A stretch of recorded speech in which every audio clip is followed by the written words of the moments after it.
I was 29 the night I realized my life had become a very expensive lie. And the worst part was that I was the one who signed off on every page of it. On paper, I was exactly what a certain kind of parent dreams of and a certain kind of man wants to stand next to. Manhattan corporate attorney, partner track, steady income, rent paid on time, no visible chaos. My mother bragged about me to her friends in Flushing, like I was a lottery ticket that finally hit. My ex, Damien, liked to introduce me at firm events as the sharpest mind in the room, like that compliment reflected more on him than it did on me. Even my LinkedIn profile looked smug. But you know that feeling when the life you are living and the life you are actually feeling stop matching up, and it is like you are lip-syncing a song you never chose. That was me. Holding my breath, hitting all my marks, dying a little each quarter. It was one of those March nights when New York can't decide whether to be winter or spring, so it settles on miserable. The rain was slanting sideways, needling through my coat, and the wind kept trying to flip my umbrella inside out like the city was personally offended. I was still outside at 11 p. M. I remember thinking, as I walked past the glowing windows of better, warmer lives, that I was tired. Not the kind of tired you fix with a weekend or a vacation feed on Instagram. Bone tired, soul tired. The kind where even your thoughts feel like they are moving through wet cement. My phone buzzed in my hand like a trapped insect. My mother, a photo of my cousin's baby, with the caption she is on her second. When will it be your turn, Damien? We really need to talk about our future. Nat. A partner from the firm, reminder, those revisions for Vance Global first thing Monday, I stood under an awning, rain dripping steadily off the metal edge, and stared at the screen until the words blurred. Have you ever had that one tiny rebellious urge that feels huge because you never indulge it? Mine was this. I wanted everything to shut up. So I did the most shocking thing I would done in months. I held down the power button and turned my phone off. The silence that followed was not actual silence. Horns still honked. Some guy down the block was yelling into his own personal void, but it felt like someone had finally taken a hand off my throat. I slipped the phone into my bag like contraband and kept walking until I saw the red neon sign flickering over a door. Bar, reflected in the wet pavement, as if the street was trying on the word, too. Inside, the lighting was low and forgiving.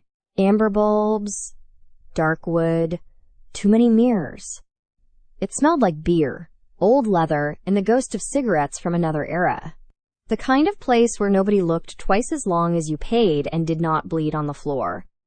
A jazz track drifted from battered speakers, not loud enough to drown thoughts, just enough to soften them.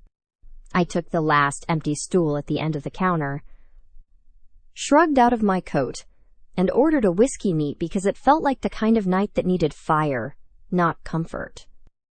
The bartender slid the glass to me with the bored efficiency of someone who'd seen every kind of unraveling. I wrapped my fingers around it and watched the ice cube crack, listened to the faint hiss as it surrendered to the burn. First sip. Sharp, clean, demanding. It hit my stomach and lit a fuse that had been damp for years. I was halfway through the glass, the edges of the world blurring just enough to feel merciful, when the door swung open behind me and the storm walked in wearing a leather jacket. He stepped out of the rain like he had been cut from another scene and pasted into mine.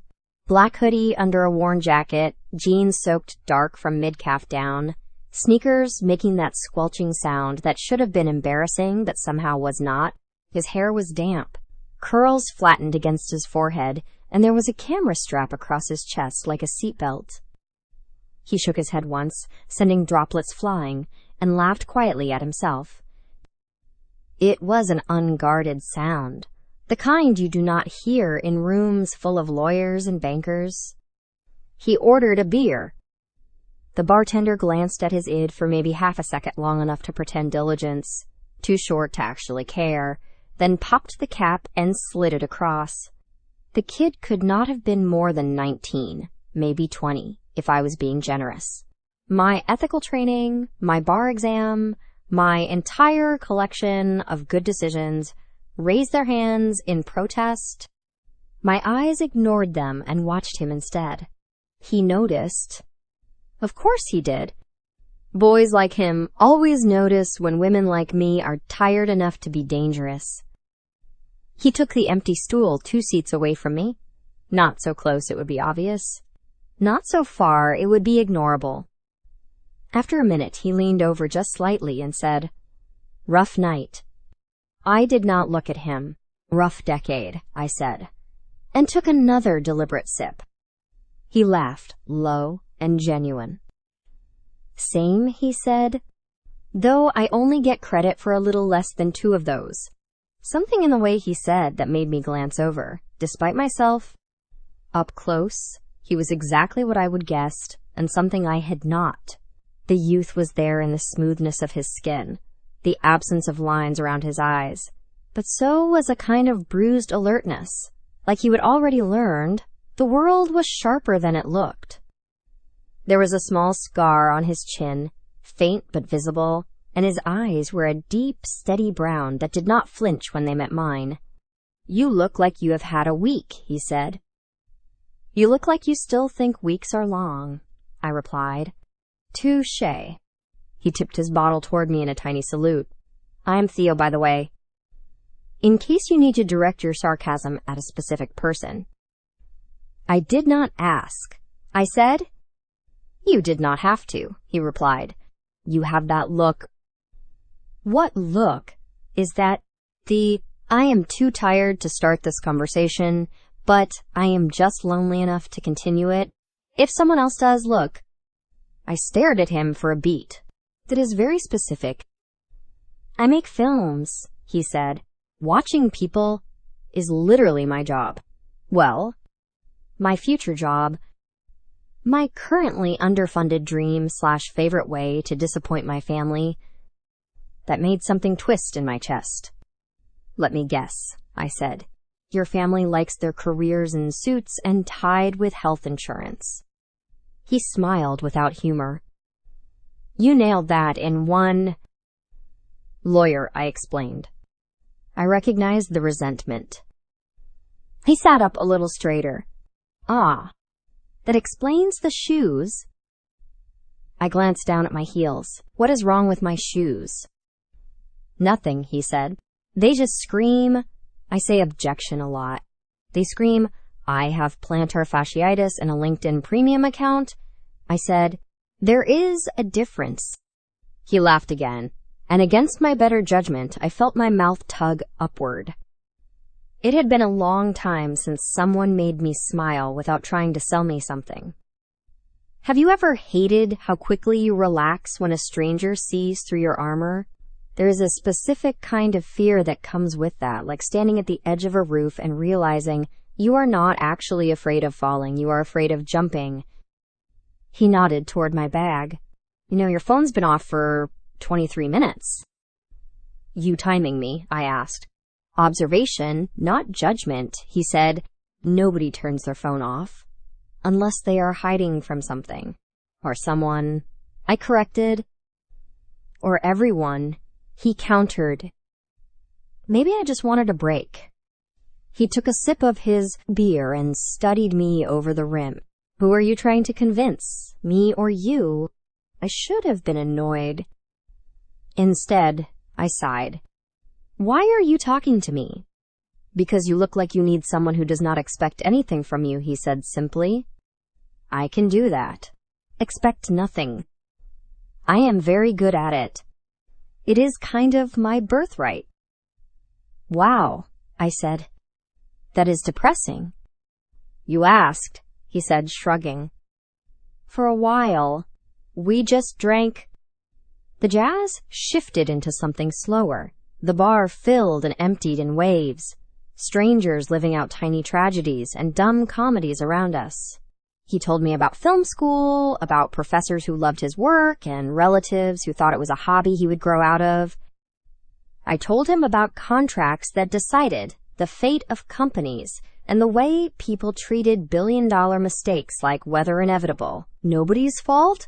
At some point, he noticed the thin white line on my wrist where the skin dips, a scar old enough to be almost decorative. My hand had been resting on the bar, palm up, because I was finally relaxed enough to forget to hide. He glanced at it, then at me. "Does it still hurt?" he asked quietly. There are questions that feel like scalpel blades, small, precise, unexpectedly deep. That was one of them. I could have lied. I could have said I did not even remember where it came from, that it was nothing, an accident. "Sometimes," I said. "When you press on it," he asked. "When I think about it," I corrected. He nodded, like that made perfect sense. "Sorry," he said. Scars tell better stories than clean skin. Some stories do not belong to strangers," I said. "Then do not tell it," he replied. "I am not here for plot, just company. Tell me honestly, if you were me, sitting there with your entire life fraying at the edges, and some too young stranger with sincere eyes and a camera talked to you like you were a person instead of a resume, would you have shut it down? Would you have paid your tab, gone home, answered Damien's text, read your mother's message, and put yourself back on the shelf marked good daughter, reliable associate, or would you have done what I did?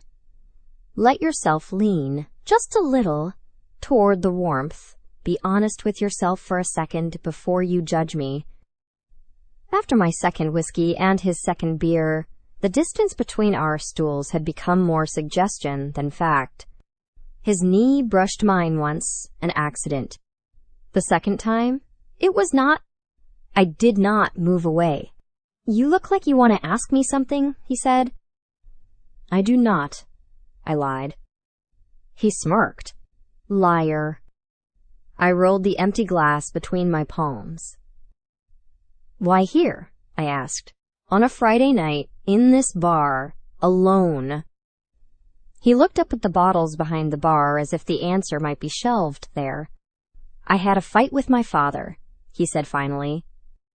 It is recurring programming at this point. He casts me as the disappointment. I try to improvise my way out. We both forget our lines and end up breaking the set. "That is very cinematic," I said. "Occupational hazard," he replied. "What was it about this time?" He shrugged, but it was too tight to be casual. "Nothing new. He thinks film is a hobby, not a career. He thinks I am wasting my time and his money. He thinks my brother he cut himself off, jaw clenching. He thinks a lot of things. And you. I think," he said slowly, "that some people are so used to seeing the world in numbers and deals that anything that does not fit on a spreadsheet looks like a threat." "You are not wrong," I said. "We bill by the hour and measure our worth in 6-minute increments. There is not a lot of room for sunsets and feelings." He looked at me with something like curiosity. "Do you like it?" "What? Your life," he said. "Your job. The whole thing." He gestured vaguely at my suit, my hair, the invisible list of expectations hovering over my head. I opened my mouth to say yes. That is the right answer. That is the safe answer. That is the one I would given at enough networking events to mean it on autopilot. Instead, what came out was, "I do not know how to do anything else." He studied me for a long moment. "That is not the same thing," he said. No, it was not. The strangest thing is that I do not remember deciding to leave the bar with him. There was not a big moment, no dramatic "let us get out of here." 1 second we were talking, the next. The neon sign was behind us. The rain had turned into a mist that clung to our hair, and my feet were carrying us toward a mid-range hotel 3 blocks away, like they would booked the room without telling my brain. In the elevator, he watched me in the mirrored wall, hands in his pockets, shoulders loose but eyes searching. "Last chance to go back to being responsible," he said. That ship sank around the second drink, I replied. Just checking, he said. I would hate to be the only bad idea in this scenario. You are not special, I said. You are just conveniently timed. He laughed. I will take it. The room was basic. Beige walls, art that looked like it had been designed by an algorithm, a bed with too many pillows trying to impersonate luxury. I turned on the lamp by the bed, softening the harsh corners. Ground rules, I said, turning to face him. He raised his eyebrows. There are rules. There are always rules, I said. No names. No numbers. No promises. No mornings. This stays here. He watched me for a second, expression unreadable. Is that how you keep your life from touching you? He asked. Is that a yes or a no? I countered. He smiled, but there was something sad at the edges of it. Yes, he said. No names. No numbers. No promises. And no pretending this means anything, I added. Maybe, he said softly. We let it mean that we were two people who did not lie to each other for a few hours. That is something. It was too much, the gentleness in that. I stepped closer and kissed him, because if this was going to be a mistake, I wanted it to be one I actively chose, not something that happened to me while I stood still. I am not going to give you a play-by-play. That is not the story I am telling. This is not about sex. It is about the moment I stopped being a spectator in my own life long enough to feel something sharp and alive. What I will tell you is this. He was more careful than he needed to be, more attentive than any of the men who'd claimed to love me, and he did not treat my body like it owed him anything. For a woman who'd spent years negotiating everything, that felt like the most disorienting part. Afterward, he lay on his back and stared at the ceiling like it was a blank screen. Can I ask you one thing you will actually answer, he said. That depends on the thing. Are you happy? He asked. The honesty of it hit harder than any touch. Define happy, I said. He turned his head toward me. Do you ever wake up excited that it is you living your life and not someone else? No, I said. Not really. Then you are not, he said. Are you? I asked. He thought for a long moment. Sometimes, he said, when I am filming, and I forget my own name, when I catch a moment nobody else saw. When the world looks like a movie I might want to watch again. Must be nice, I said. It is, he replied. You should try it. We fell asleep eventually. Or I did. When I woke up, the room was filled with that gray non-light that makes everything look like memory. He was on his stomach, one arm flung across the mattress toward where I would been. Face turned toward me. In sleep, the lines of worry that had lurked around his eyes the night before were gone. He looked stupidly young. The camera lay on the nightstand, lens cap on, red strap coiled neatly beside it. I sat on the edge of the bed, my heart pounding with a guilt that felt wildly disproportionate and exactly right. Here's the part where you get to decide what kind of person you think I am. There was a pen and a pad of hotel stationery on the nightstand, right next to his camera. I could have written my name, my number, a single word. I could have let this be the beginning of something, instead of a sealed box of a night. I did not. I stood, dressed in the quiet, practiced motions of someone who has left before. I smoothed the sheets, more out of habit than shame. At the door, I looked back once. He shifted in his sleep and murmured something I could not make out. I almost turned around. Almost. Then I opened the door and slipped out. The hallway was cold and smelled like industrial cleaner. In the elevator, 3 different versions of me stared back from the mirrored walls. The lawyer, the woman who'd just broken her own rules, the girl who once swore she would never need anyone badly enough to risk this kind of mess. I pressed the button for the lobby and watched the numbers count down like a sentence being served. Was it cruel to leave without a word? Was it self-preservation? A preemptive strike against attachment? I still do not have a clean answer. What do you think if you were me, 11 years older, tangled up in a career built on other people's catastrophes, standing on the edge of something that could upend everything? Would you have stayed? Or would you have done what I did and run before? You had to see his face when reality woke up with him. By the time my heels clicked onto the sidewalk, the rain had downgraded to a drizzle, and the city was pretending it had not just watched me do something irreversible. I went home, showered with water, turned up too hot, scrubbed until my skin glowed pink.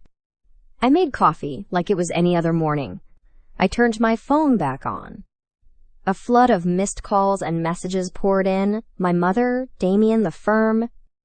The world was still there, noisy and demanding and oblivious. I answered none of them. Instead, I sat at my kitchen table, wrapped both hands around a mug that had the word breathe printed on it in fading letters, and stared at the wall.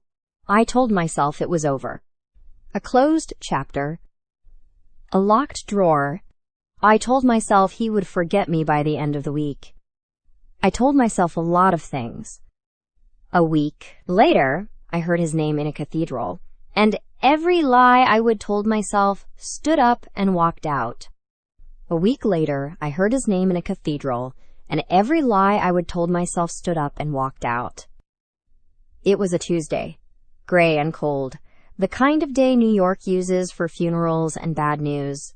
I wore black because Damien told me to, because this was a high-profile service and we needed to show our respects, which was code for be seen by the right people, crying in the right pew.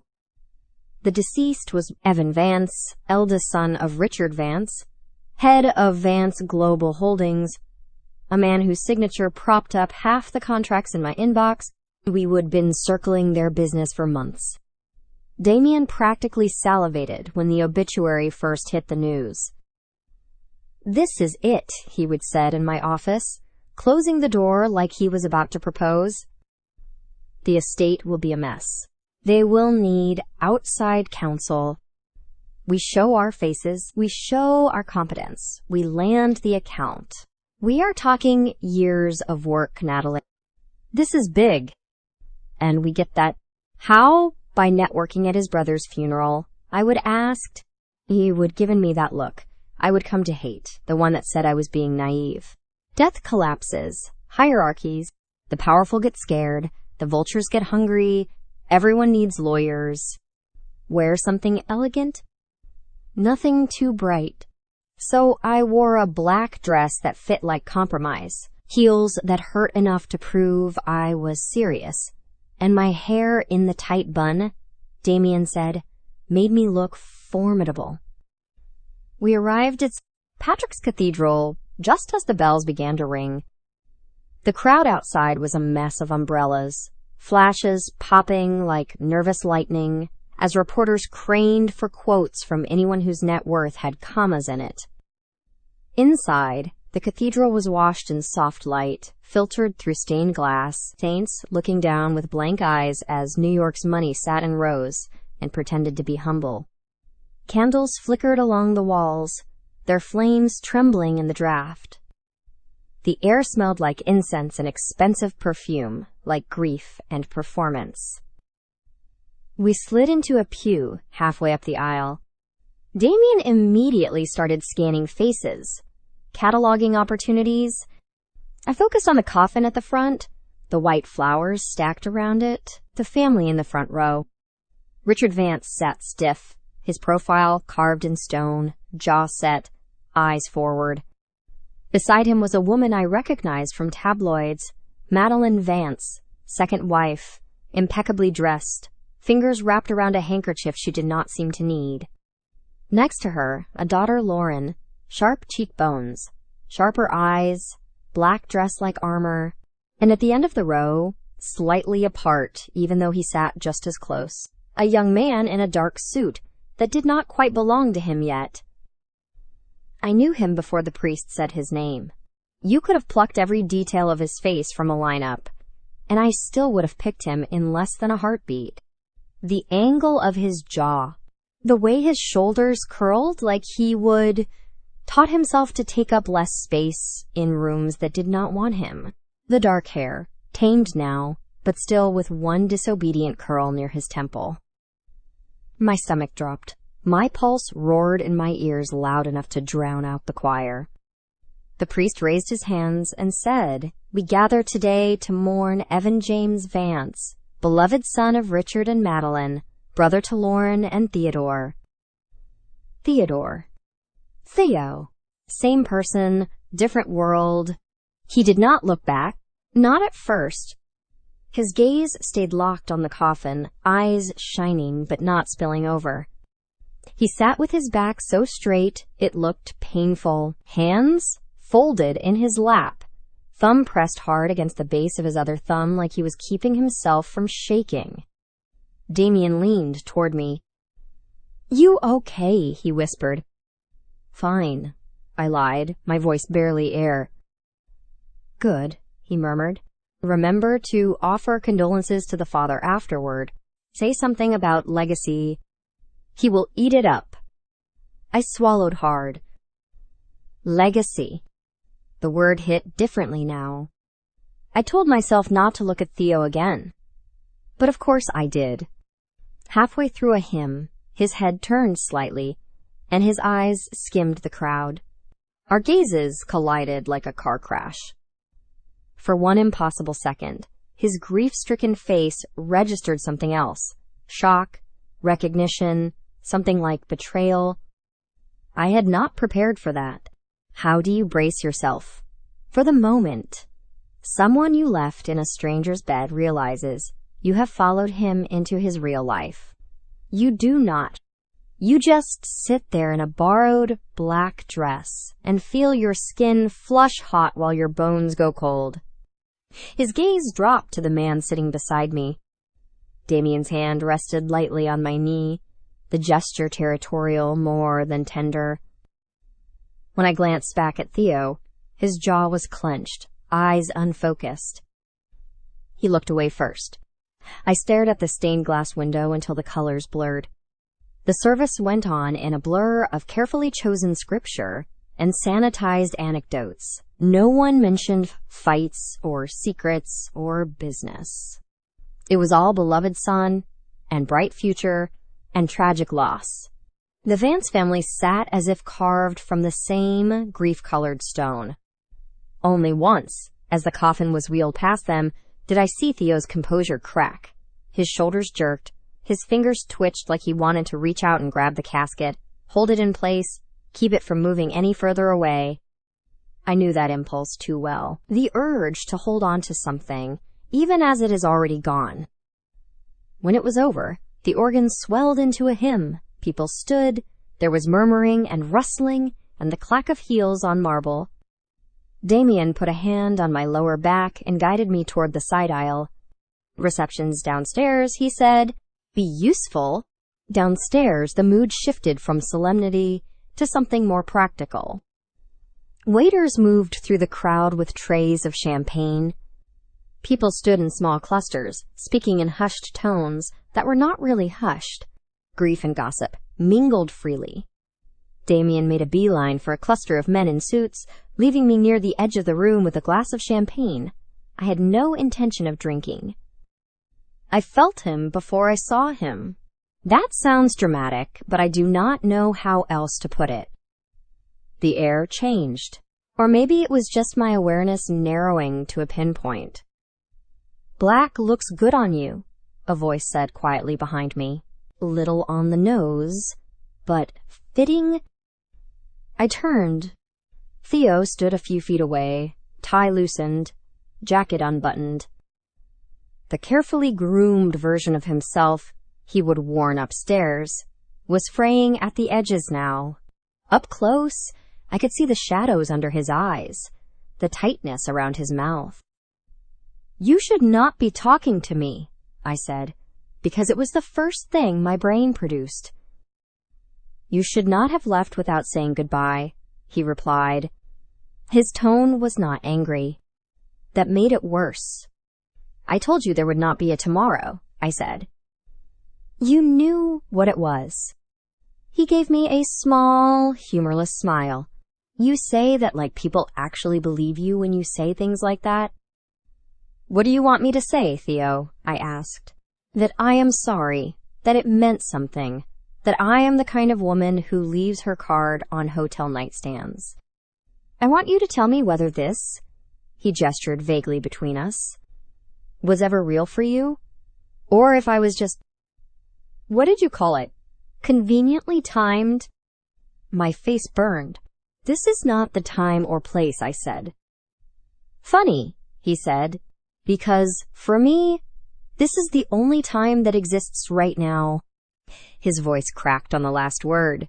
That almost undid me, more than any accusation could have. Before I could answer, Damien appeared at my elbow, his hand landing on my waist like a stamp. There you are, he said smoothly. His eyes flicked to Theo. Mr. Vance, my condolences. Your brother was a remarkable man. We are deeply sorry for your loss. Theo's expression cooled instantly, like someone had flicked a switch. Thank you, he said. His gaze dropped Damien's hand on me, then swung back up to my face. And you are? Damien Blake, he said, offering a hand. Partner at Blake & Jiang. We have had the privilege of working on some of your company's peripheral matters. Theo shook his hand. His grip looked firm, but I could see the tension in his jaw. Partner, he repeated. So, she picked someone predictable after all. Excuse me, Damien said, frowning slightly. Nothing, Theo said lightly. I just like finally putting names to faces. Makes the narrative cleaner. The narrative? Damien asked. He is a filmmaker, I said, because saying nothing would have been stranger. Damien's eyes flicked between us. I saw the exact moment. Recognition dawned, not of who Theo was, but of what he might be to me. His smile did not falter, but the warmth drained from it. The hand on my waist tightened a fraction. How do you two know each other? He asked. Theo looked at me, waiting. We bumped into each other once, I said. It was technically true. All lies start that way. Yeah, Theo said, eyes never leaving mine. She bumped into my life and then sprinted in the opposite direction before sunrise. Damien let out a short laugh. Sounds like her, he said. She is terrible at goodbyes. Great at exits, though. Good to know, Theo murmured. For future reference, Lauren's voice cut through the air like a sharpened blade. Theo. We all turned. She stood a few feet away, flanked by a couple of board members. Up close, her beauty was the kind that makes you think of cliffs, not roses. Mother's looking for you. He did not take his eyes off me. Tell her I am busy rewriting my tragic backstory. Her gaze slid over me, assessing, dismissing. Then she looked at Damien, cataloging him, storing him. We will be in touch about legal representation, she said to him, as if the earlier scene had not happened at all. Our father will need help with the transition? Of course, Damien said quickly. Any time. She walked away. Theo watched her go, something like hatred flickering across his face, then looked back at me. This is not over, he said quietly. Yes, it is, I answered. It has to be. But even as I said it, I knew I was lying. Because if it were over, my heart would not be pounding like I would just been caught stealing something. Later that night, back in my apartment, I stood in the shower until the water turned cold, then sat on the edge of my bed in a towel, hair dripping down my back, and tried to convince myself I could compartmentalize. I was good at it. That is how you survive in corporate law. You put things in boxes and never let them bleed together. Theo went into the box labeled mistake. The funeral went into the box labeled work. The way he would looked at me went into the box labeled do not open. I lasted 4 days. On the 5th, he showed up in the lobby of my office building. It was late past 8. Most of the floor already empty. The city outside a smear of light. I was wrapping up an email when my desk phone buzzed. The receptionist sounded apologetic. Sorry to bother you, Ms. Dang, there is a young man here asking for you. Says his name is Theo. For a second I considered lying. Tell them I was not here. Tell them to send him away. Instead, I heard myself say, send him up. He stood by the elevator when the doors slid open on our floor. Hands shoved in his jacket pockets, hair still damp from the rain. He looked both very out of place and like he would been born in hallways like this, corridors of power and polished stone. You can't be here? I said, as soon as I stepped out. Good to see you too, he replied. Love what you have done with the fluorescent lighting. I am serious, I hissed. This is my job, Theo. You do not just show up. He shrugged. I tried texting. You did not answer. I tried calling. You did not pick up. I considered smoke signals, but I figured the sprinklers might object. I am your lawyer, I said, or I will be, professionally, if your family hires this firm. We can't. You are not my lawyer, he cut in. You are nothing. You said so yourself. No names, no numbers. Remember, just a night we are supposed to pretend did not happen. The way he said it made my stomach twist. What do you want? I asked. To talk, he said, and maybe to ask you why. You look at me like you are drowning every time we are in the same room, and then act like I am the one pulling you under. That is not fair, I said. Nothing about my life is fair, he replied, but I would like honesty, at least from you. Behind me, down the hall, I could hear the hum of a copier, the murmur of the last paralegal packing up. Anyone could turn the corner and see us. See him, see me. Fine, I said. Not here. There is a coffee shop around the corner. 10 minutes. We walked in silence through the lobby, out into the night. The rain had tapered off to a thin drizzle, the city wrapped in a reflective sheen. The coffee shop was nearly empty. The barista half asleep, indie music playing softly. We took a table in the back. Okay, I said, talk. He did not start where I expected. My brother did not just die, he said. No matter what the press release said. I blinked. They said heart failure. They said a lot of things, he answered. None of them true. He told me about the argument. The shouting, the slamming doors, the threats about inheritance and image. He told me how he had walked in on his father clutching his chest, how his stepmother had insisted he was being dramatic, how Lauren had said if he goes now we can fix the will before the press finds out, how they would waited too long to call an ambulance, how, by the time help arrived, it was over, how the official story had smoothed all of that away. I saw the security cameras, he said. The footage from the corridor outside his office is conveniently corrupted. Only that section. The rest of the floor is crisp as ever. You think they tampered with it? I said. I do not think, he said. I know.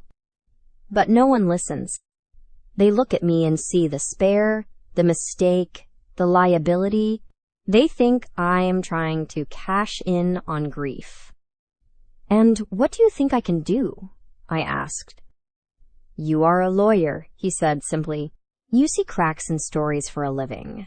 I thought maybe you could look at this and tell me I am not crazy.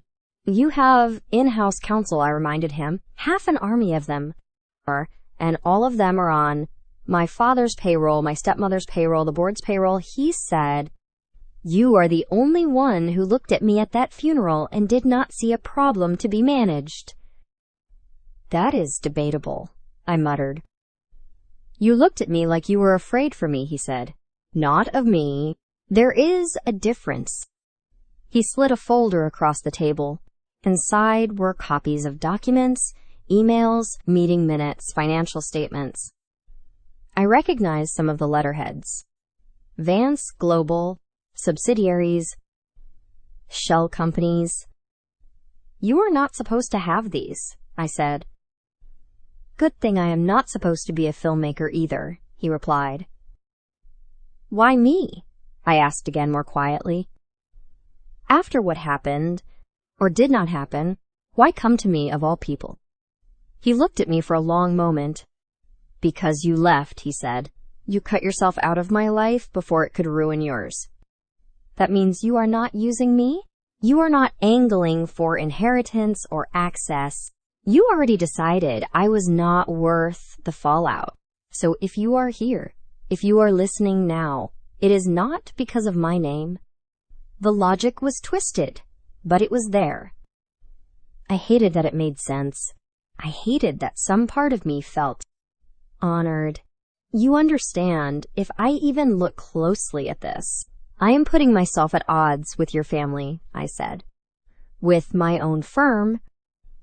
With Damien?" He nodded. "If you walk away now, I won't blame you. I will find another way, or I won't." But I had to ask. He pushed back his chair like he was ready to leave. Panic flared in my chest. "Wait," I said. He froze. "I will look," I heard myself say. "That is all I am promising. I will look and tell you if I think there is anything there. If it is clean, I walk away. If it is not," I exhaled, "we will cross that bridge when the board tries to burn it." He sat back down slowly. "Thank you," he said.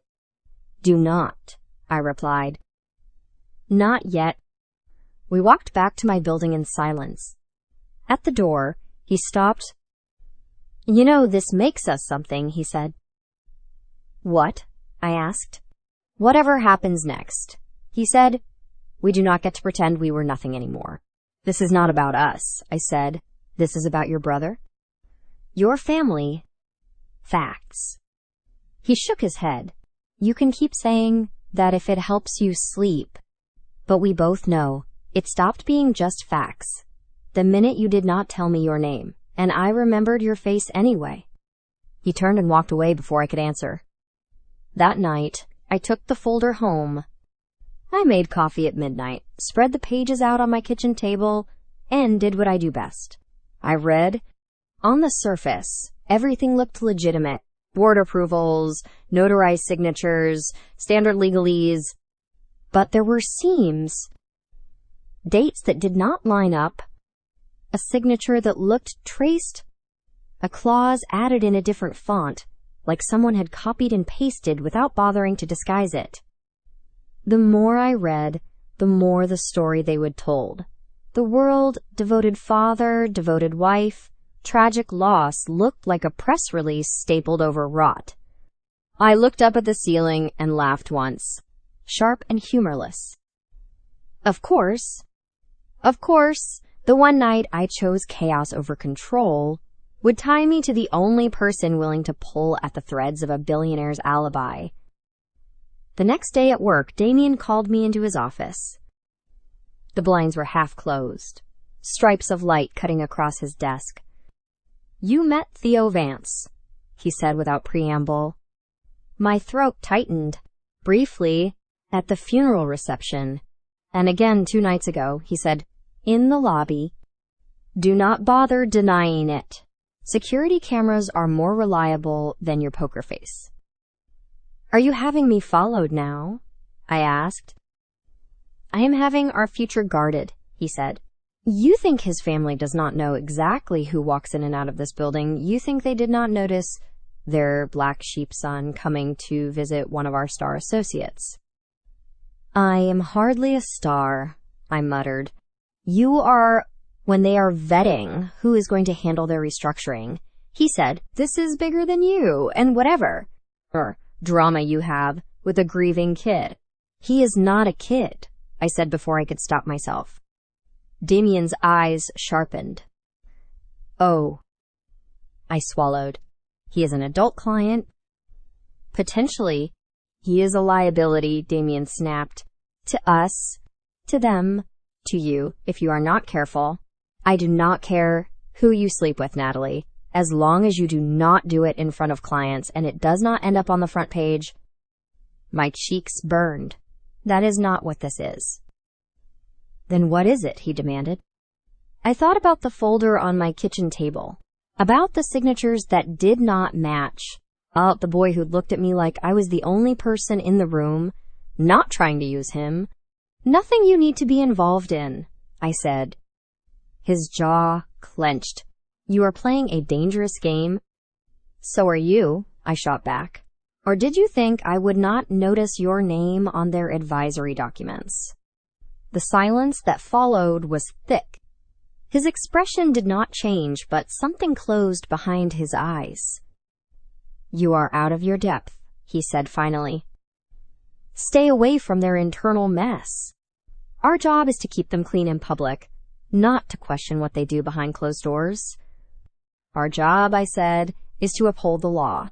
"Our job," he corrected, "is to bill hours. Do not confuse your conscience with your contract." He dismissed me with a flick of his hand. As I reached for the door, he added, "And, Natalie." I paused. "If you burn this bridge," he said quietly, "it is not just your career that goes up in flames. It is ours. Remember who gave you your first case. Remember who stood next to you in court when you were shaking. The worst part was, he was not wrong. He had been there at the beginning.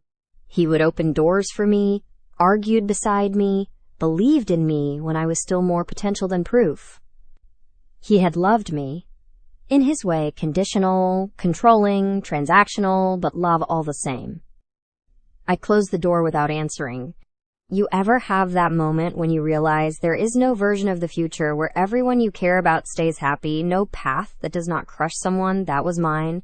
No matter what I chose, someone would bleed. The only question left was, who deserves the truth more? That night, I called Theo. When he picked up, he sounded like he had been waiting. "There is something there," I said. "In the documents. It is not solid yet, but it is not clean either." "So I am not crazy," he said quietly. "No," I replied. "You are not crazy. You are in danger." He let out a breath that sounded half laugh, half sob. "Story of my life." "Meet me tomorrow," I said. "Somewhere quiet. And Theo." "Yeah." From this point on, I said, we do not get to pretend we are nothing. There was a pause.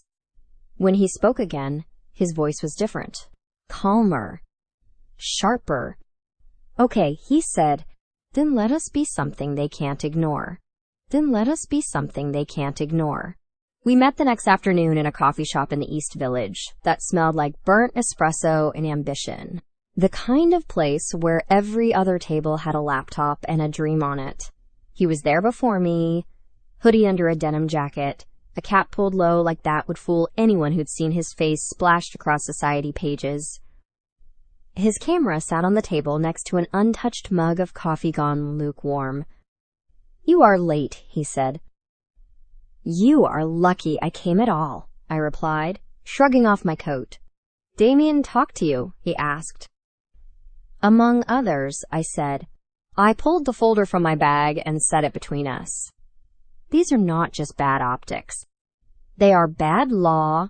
There are at least 3 forged signatures, 2 fraudulent board votes, and an entire shell company that appears to exist solely to move money into someone's personal account." "Whose?" he asked. "Right now," I said, "on paper, yours." He swore under his breath. "Of course." "The way they have structured this," I continued, Makes it look like you have been siphoning funds for months. Combine that with security footage, corruption, and the timing of your father's death, and it paints a very convenient picture. Convenient for them, he said. Devastating for me. Yes, I said, which means this is going to get worse before it gets better. He studied my face. But you think it will get better? I think, I said slowly, that there is enough here to argue you are being set up. But to do that, I have to officially be on your side. Not just as a friend, as counsel. Is that a problem? He asked. I thought about Damien's warning, about the firm's name on the Vance restructuring proposal, about my mother's tuition sacrifices and my student loans and the countless nights I would bled myself into briefs to get here. Then I thought about the video of a man clutching his chest while his family watched. Yes, I said, it is a huge problem for my career, for my peace of mind, for my already shaky relationship with sleep. And, he asked, and I have already been in too deep not to drown. If this ship goes down, I said, so I might as well aim for the shore I can live with. A slow, disbelieving smile tugged at his mouth. Is that your way of saying, you will help me? That is my way of saying, I replied, that if we are doing this, we are doing it properly. No half measures. No secrets between us. He raised an eyebrow. No secrets. Legal ones, I clarified quickly. Do not get excited. Too late, he said, and the glint in his eye made heat gather low in my stomach in a way I immediately pretended not to notice. We went through the documents, page by page. I pointed out patterns, dates that shifted by a single digit, signatures that slanted differently, phrases that sounded like they would been lifted from templates rather than dictated. He watched as if the law was a foreign language. He was determined to learn in an afternoon. Do you always see this much? He asked. Yes, I said. That is why they pay me. And why they are afraid of you, he muttered. Do not romanticize this, I said. This is paperwork, not heroism. You are the only one who saw what they are trying to do to me, he said quietly. Feels a little like heroism from where I am sitting. I looked away. Compliments have always made me uncomfortable. Compliments from people whose lives I might be about to blow up, those were unbearable. When we were done, I snapped the folder closed. Here's how this is going to go, I said.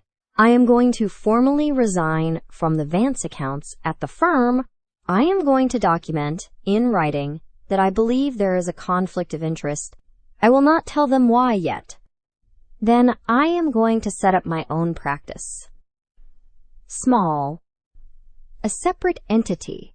On paper, I will represent you through that, not through Blake and Jang. He stared. You are quitting from me. I am quitting, I said, because I can't stomach being on both sides of this table at once. You are just the catalyst. You know what a catalyst is, he asked. The thing that triggers the reaction, but does not get consumed by it. That is the theory, I said. Real life is messier. Damien's going to hate you for this, he said. He already does, I replied. He just calls it concern. You ever make a decision that feels like stepping off a ledge and then, weirdly, like finally standing on solid ground for the first time? That is what turning in my resignation felt like. My hands shook as I typed the email. Not because I was unsure, but because certainty was so unfamiliar. Damien called me into his office the minute he read it. The blinds were fully closed this time, the room darker than it needed to be. You are overreacting, he said, holding up the printed email like it was a particularly offensive contract clause. We can manage this. You do not have to leave. You just have to be smart. I am being smart, I said. I am getting out before your mess becomes my indictment. His jaw tightened. You are choosing him over me. I am choosing my integrity over your ego, I said. Do not make this romantic. He laughed sharply. We both know you are incapable of separating the two. The words landed harder than I wanted them to. For a heartbeat, I remembered the early days, late nights in the office, takeout containers on conference tables, the two of us, high on caffeine and shared ambition. He was not always this bitter, and I was not always this wary. You told me once you admired that I never backed down from a fight, I said. I admired it. When the fight was ours, he replied, not when you are taking a swing at the hand that feeds you. I can find another hand, I said.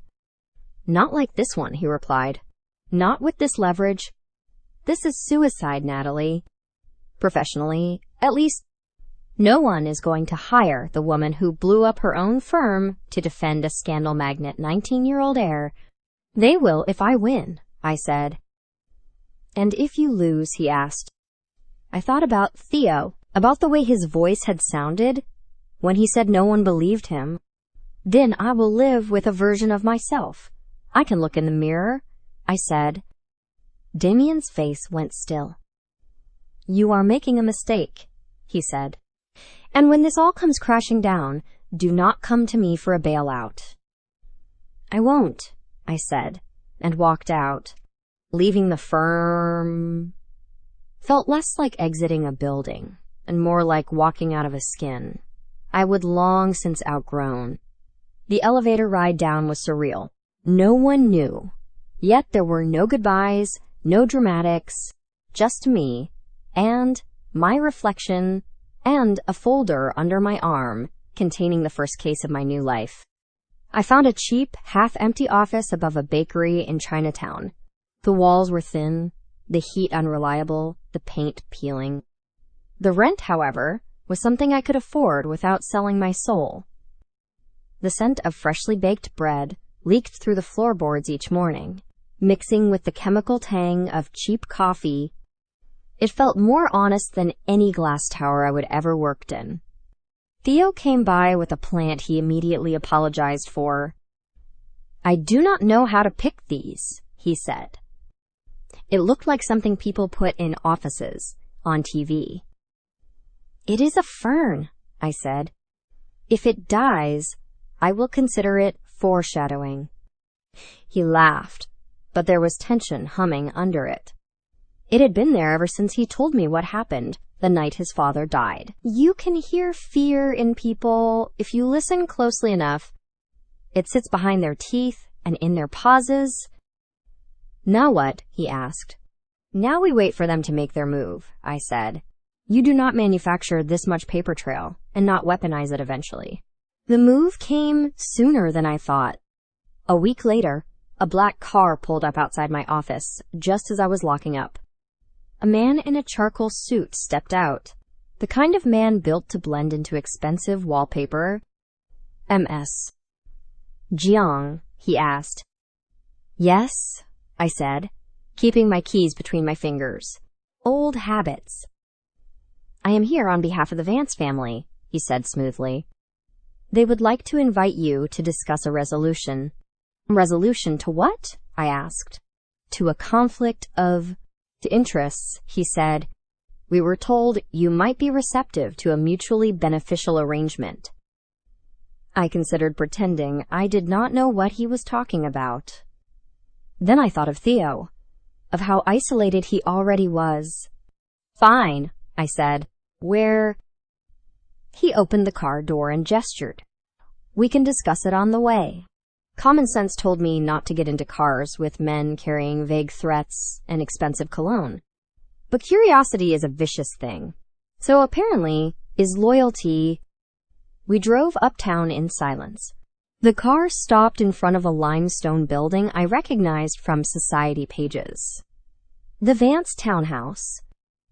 The kind of place with doormen and old money and secrets etched into every brick. Inside, everything was polished. Floors, silver, family portraits. A woman waited in the sitting room, framed by a marble fireplace. Madeline, In person, she was even more perfect than the photographs. Her dark hair swept into a chignon, pearls at her throat, eyeliner sharp enough to cut. "Natalie," she said, pronouncing it like she would already practiced. "Thank you for coming." "I was not told I had a choice," I said. She smiled. "There is always a choice. Some are simply more expensive than others." Lauren sat on the couch, one leg elegantly crossed over the other, a glass of red wine in her hand. She gave me a small nod that felt more like a warning than a greeting. "Let us make this simple," Madeline said, gesturing for me to sit. I remained standing. "You have become involved with my son." "This is not about your son," I said. "This is about the documents he found and the narrative you are trying to build." "Everything is about my children," she said calmly, "including the narrative." "We would like to avoid an ugly public conflict," Lauren added, "for everyone's sake, including yours." "Is that a threat?" I asked. "It is an offer," Madeline said. "You are smart enough to know the difference." "So, what? I just walk away?" I asked. "Pretend I never saw the forged signatures or the phantom shell companies. Pretend I never met Theo." "Yes," she said simply. "Exactly that." I laughed, the sound sharp in the quiet room. "Do you really think this is the first time I have watched rich people try to make evidence disappear with a check? Unlike your other clients," she said, "we have the resources to make problems disappear without checks. But I am fond of civilized solutions." She reached into a folder on the table and slid an envelope toward me. I did not touch it. "What is that?" I asked, even though I already knew. "Compensation," she said, "for your time, your discretion, and your inconvenience. You can open your own firm. Take pro bono cases that make you feel noble. Support your parents. Move on." "And Theo," I asked, "what happens to him in this civilized solution?" "Nothing more than what was always going to happen," she said. "He will be taken care of. He will be guided away from certain dangerous illusions about his importance to this family." "He is your son," I said. "He is my husband's son," she corrected. "Mine by obligation." Lauren spoke up then, voice cool. "You will get to keep your career, your reputation. You won't be dragged into something that will destroy you. Frankly, we are being generous." "You are being strategic," I said. "Do not confuse the two." "Call it what you like," Madeline replied. "But understand this. If you continue down this path, there will be no safe space for you left in this city. Firms talk. Judges talk. The press listens.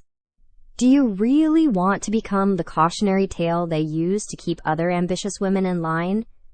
The worst part was how clearly I could see it. My name whispered in hallways, my cases dried up, my parents asking what happened, my mother's face when she realized all her sacrifices had bought her a daughter, the world now treated like a pariah. I picked up the envelope. It was heavier than it looked. "Money always is." "You expect me to walk out of here and tell Theo what, exactly?" I asked. Madeline's smile did not reach her eyes. "That you came to your senses, that you realized whatever attachment you had was a mistake, that you chose stability over fantasy." "He won't believe me," I said. "He will if you make him," she replied. "You know how to hurt him. That is why we are talking to you." "You are not afraid of him turning on you?" I asked. "Going public, telling the world what he knows." "He has no proof," Lauren said. "Yet," I muttered. "We will, of course, ask him to sign a non-disclosure agreement," Madeline continued, "in exchange for a generous settlement. People like him do not stay angry when you hand them a future. He is not. People like him, I said. You have known him for what? A handful of weeks? She asked. I have known this family for decades. Trust me when I tell you I understand their weaknesses better than you ever will. She stood, smoothing an invisible wrinkle from her skirt. This is the last time we will extend this offer. If you walk out and decide to play martyr instead, we will treat you as an enemy. There are moments you feel the universe holding its breath, waiting to see which way you will fall. This was one of them. I slid the envelope into my bag. Her eyes flickered, pleased. I will talk to him, I said. That is all we ask, Madeline replied. The car dropped me 2 blocks from my apartment. I walked the rest of the way in a daze, gripping the strap of my bag so tightly my hand hurt. The envelope felt like a brick against my side. Theo was waiting downstairs, sitting on the stoop, hood up, shoulders hunched against the cold. He looked up as I approached, relief and dread wrestling in his expression. You met them, he said. Did not you? Yes, I said. They sent a car. I tried to stop them, he said. They told me if I came, they would cut me off entirely. I wanted to be there. It is better you were not, I said. They were more honest without you in the room. That is not comforting, he said. We went up to my apartment. I did not offer him a drink. I did not take off my coat. I just stood in the middle of the living room and dropped the envelope on the table between us. What is that? He asked. Your freedom, I said. According to them, he stared at it like it might bite. How much? A lot, I said. I named the number. His eyes widened. Jesus, he whispered. They really want you gone. They really want this gone, I corrected, tapping the folder of documents I would brought home. He swallowed. What did you tell them? That I would talk to you, I said. And what are you going to tell me? He asked. This was the part that hurt. The part I would known was coming from the moment I took that envelope, the part Madeline had counted on. I am going to tell you, I said, forcing my voice to stay steady, that this is insane. That you are picking a fight with a machine that will grind you up and spit you out. That your family may be monsters, but they are monsters who know how to win. And that I am not willing to burn my entire life to the ground for a boy who can't tell the difference between justice and revenge. His face went white. You do not mean that, he said. Do not I asked, pushing. Have you really thought this through, Theo? You think exposing them will make you whole? It will just make you a headline? Unstable heir accuses grieving stepmother of murder. They will ruin you. And me, if I stand next to you. For what? So you can feel righteous for 5 minutes before the world moves on. His hands curled into fists at his sides. You told me I was not crazy, he said. You told me there was something there. There is, I said. There is something there. But not enough. Not yet, and they will bury us long before we have what we need. Since when do you back down? He demanded. Since when do you care more about your reputation than the truth? Since I realized the truth does not pay rent, I snapped. Since I realized I worked too hard to get here, to throw it all away on a lost cause, and a kid with a savior, complex. The words were cruel. That was the point. I needed him angry enough to let go. He flinched as if I would hit him. You are lying, he said. I can hear it. You do not even sound like you. You sound like them. That is rich, coming from the son of a man who lied for a living, I said. His eyes filled, then hardened. Wow, he said quietly. They got to you. They did not need to, I said. Reality got to me. This was a fantasy. I let myself get dragged into it because I broke off, biting the sentence in half. Because, he pressed, because I felt sorry for you, I said. There. The killing blow. He stared at me like he was seeing me for the first time. I thought you were the one person in my life who was not lying to me, he said. Well, I said, welcome back to reality. He looked down at the envelope. When he looked up again, his face was calm in a way that scared me more than his anger. Fine, he said. You want out, take the money, consider us even, I will handle it myself.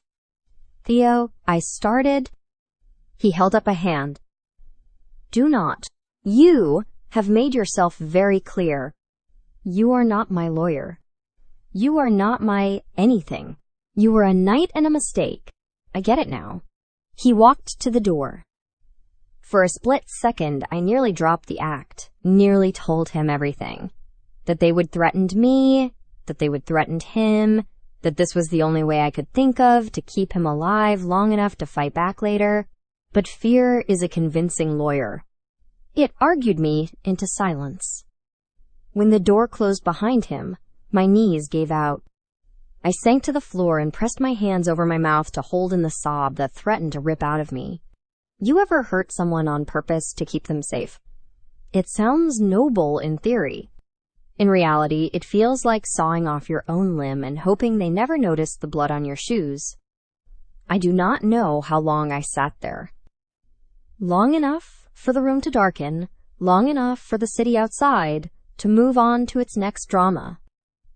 Eventually I stood up, wiped my face, and opened the envelope.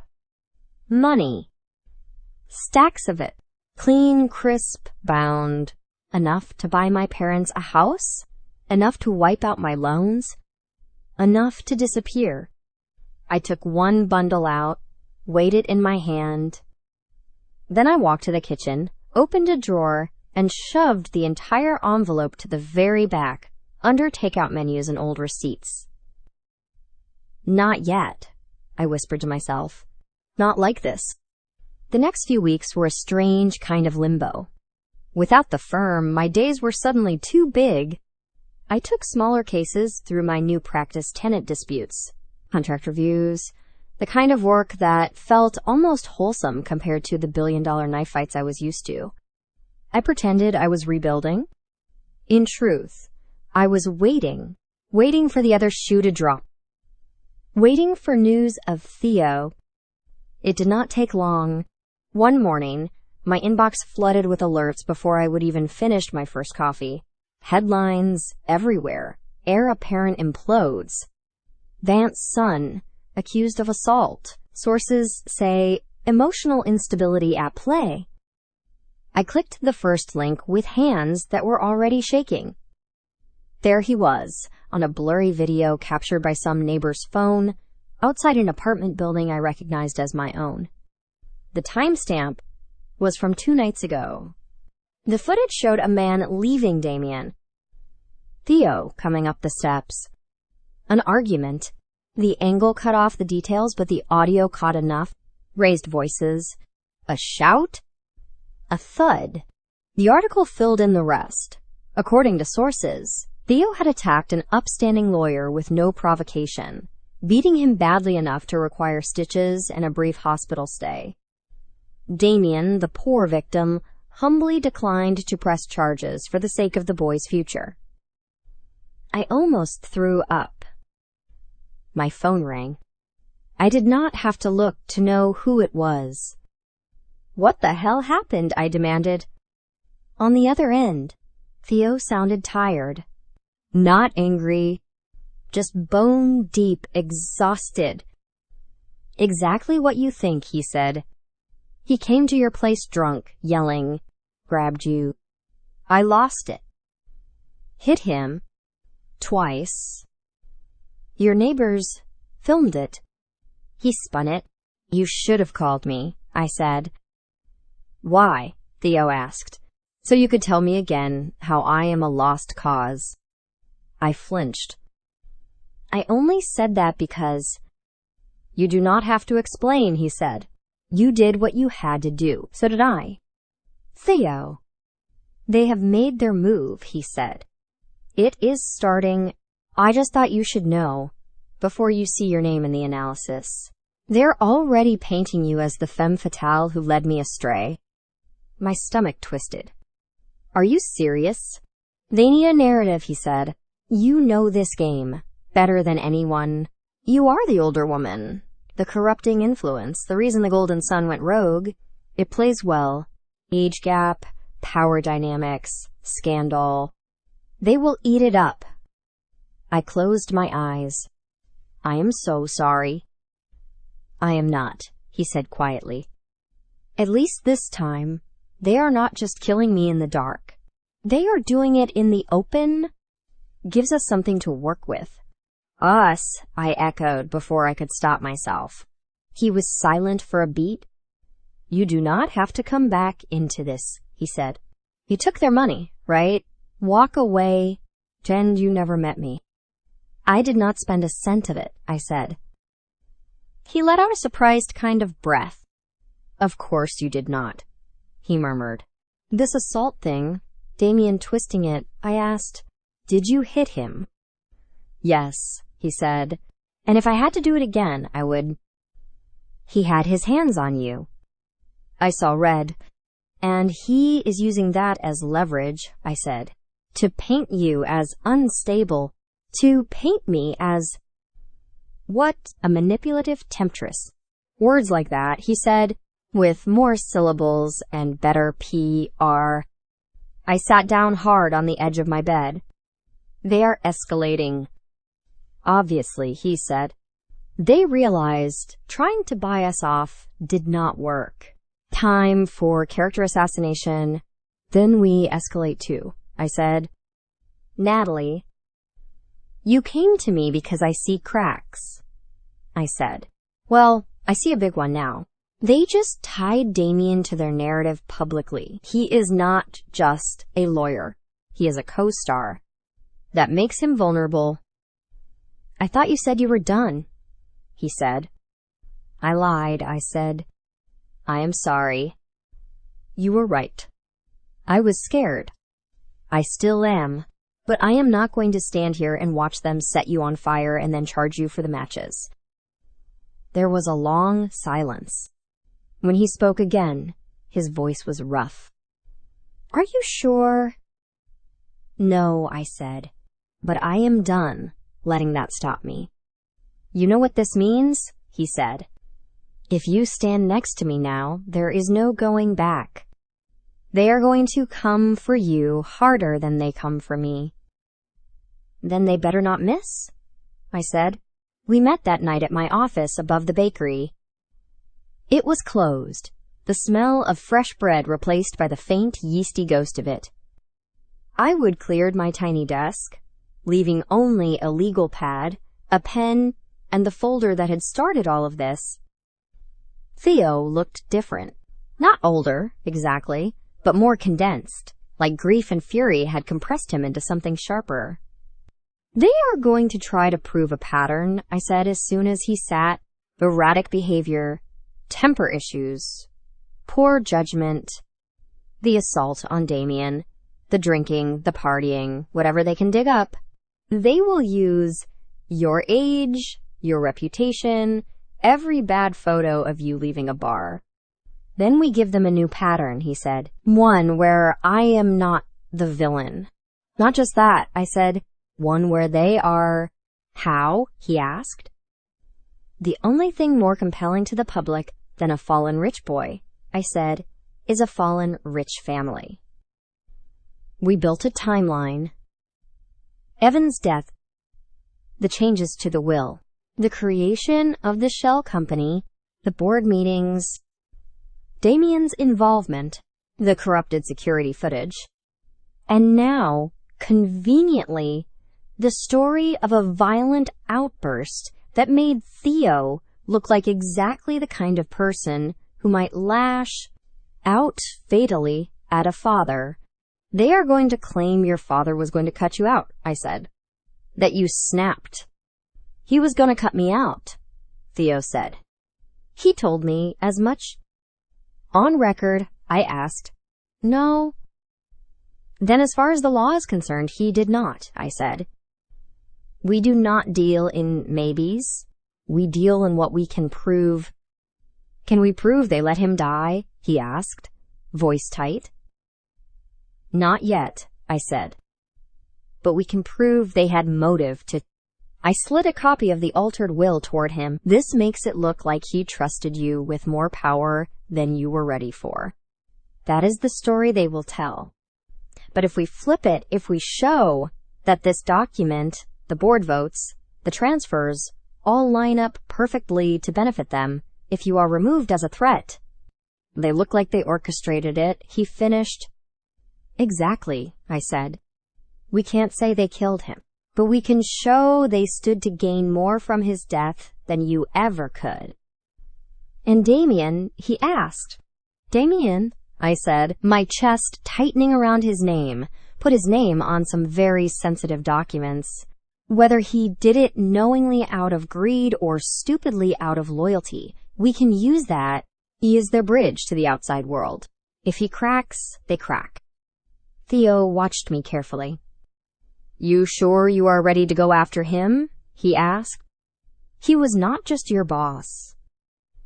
I know what he was, I said. I also know what he did. The minute he let them use him to paint you as a violent lunatic and me as your manipulative, older lover, he made his choice. That is not how they are describing you in the tabloids, Theo said wryly. I am not reading them, I lied. He gave me a look. You always read the evidence. He was right. I had read some of it, well enough to see words like cougar and predatory and inappropriate relationship, enough to see screenshots of a photo someone had pulled from my law school days, juxtaposed with a paparazzi shot of him in a hoodie, looking small and hunted. Maybe we should give them something real to talk about, I said, the idea forming even as I winced at myself. What? He asked. A new story, I said. One we control. Over the next hour, the plan took shape. It was reckless. It was risky. It was the only way I could see through the smoke they were blowing. Step 1 was simple in theory and excruciating in practice. I would publicly distance myself from him even more dramatically. Make a show of choosing stability, take the payout on paper, accept an engagement from someone age-appropriate. In other words, I would give them the story they wanted so badly they would stop digging for the truth in ours. You are going to get engaged, Theo said slowly, to someone else. Fake, engaged, I corrected. To an old friend, someone who owes me a favor. The press will eat it up. Older, compromised lawyer returns to safe, respectable roots. It undercuts the homewrecker angle, makes them look desperate. You think this will make them underestimate you, he said. I am counting on it, I replied. He leaned back in his chair, studying me. You are scary when you are like this, he said. When I am like what? I asked. Calm, he said. Calculated. It is like watching someone lay out a chessboard in a burning house. Do you trust me? I asked. He did not hesitate. Yes. Then let me be scary, I said. The fiancé was a friend from law school, Ethan, who owed me more than one favor for the times I would saved his grade and his ass. He was kind, stable, and, most importantly, gay, and very engaged to his actual partner, who thought the entire thing was hilarious. It is performance art, Ethan said, slipping a cheap ring onto my finger in a crowded restaurant where I knew at least 2 junior associates from my old firm liked to eat. An immersive indictment of heteronormative expectations and corporate misogyny. You are enjoying this way too much, I muttered through a forced smile as one of the associates pointed their phone at us. Smile wider, he whispered. You are trending. Within 48 hours, the news broke. Controversial attorney moves on.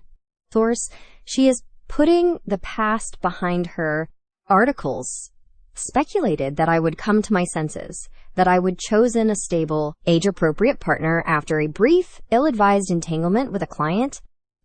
Some painted me as redeemed. Some still called me a cautionary tale. Either way, they were no longer painting me as an ongoing threat attached to Theo, which is exactly what we wanted. Meanwhile, behind the curtain, the investigation moved forward.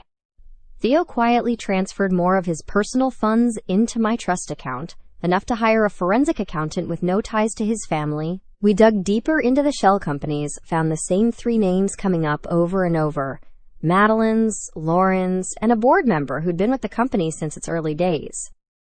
Then Richard Vance died. The news alert hit while I was in court, arguing over a commercial lease. My phone buzzed on the table. I glanced at the screen and felt the world tilt. Patriarch of Vance Global Holdings, dead at 67. I barely finished the hearing. The moment the judge adjourned, I stepped into the hallway and called Theo. He did not pick up. For an hour, I tried calls, texts, nothing. My mind went to dark places fast. Handcuffs, headlines, accusations. When my phone finally rang, I nearly dropped it. It was not Theo. It was an unknown number. MS. Young, a man's voice said, "This is Detective Alvarez with the NYPD. We are calling regarding your acquaintance, Theodore Vance." My blood ran cold. "Is he okay?" I asked. "He is in custody," Alvarez said. "We are questioning him in connection with his father's death." "What?" I said, although I would known. Had not I felt this coming like a storm from miles away. "We would like you to come down to the precinct," he said. "He is requested legal representation. He specifically asked for you." There it was. The line, bright and undeniable. "I will be there," I said. At the station, the air smelled like stale coffee and disinfectant and fear. I flashed my bar card and followed the detective through a maze of desks to an interview room.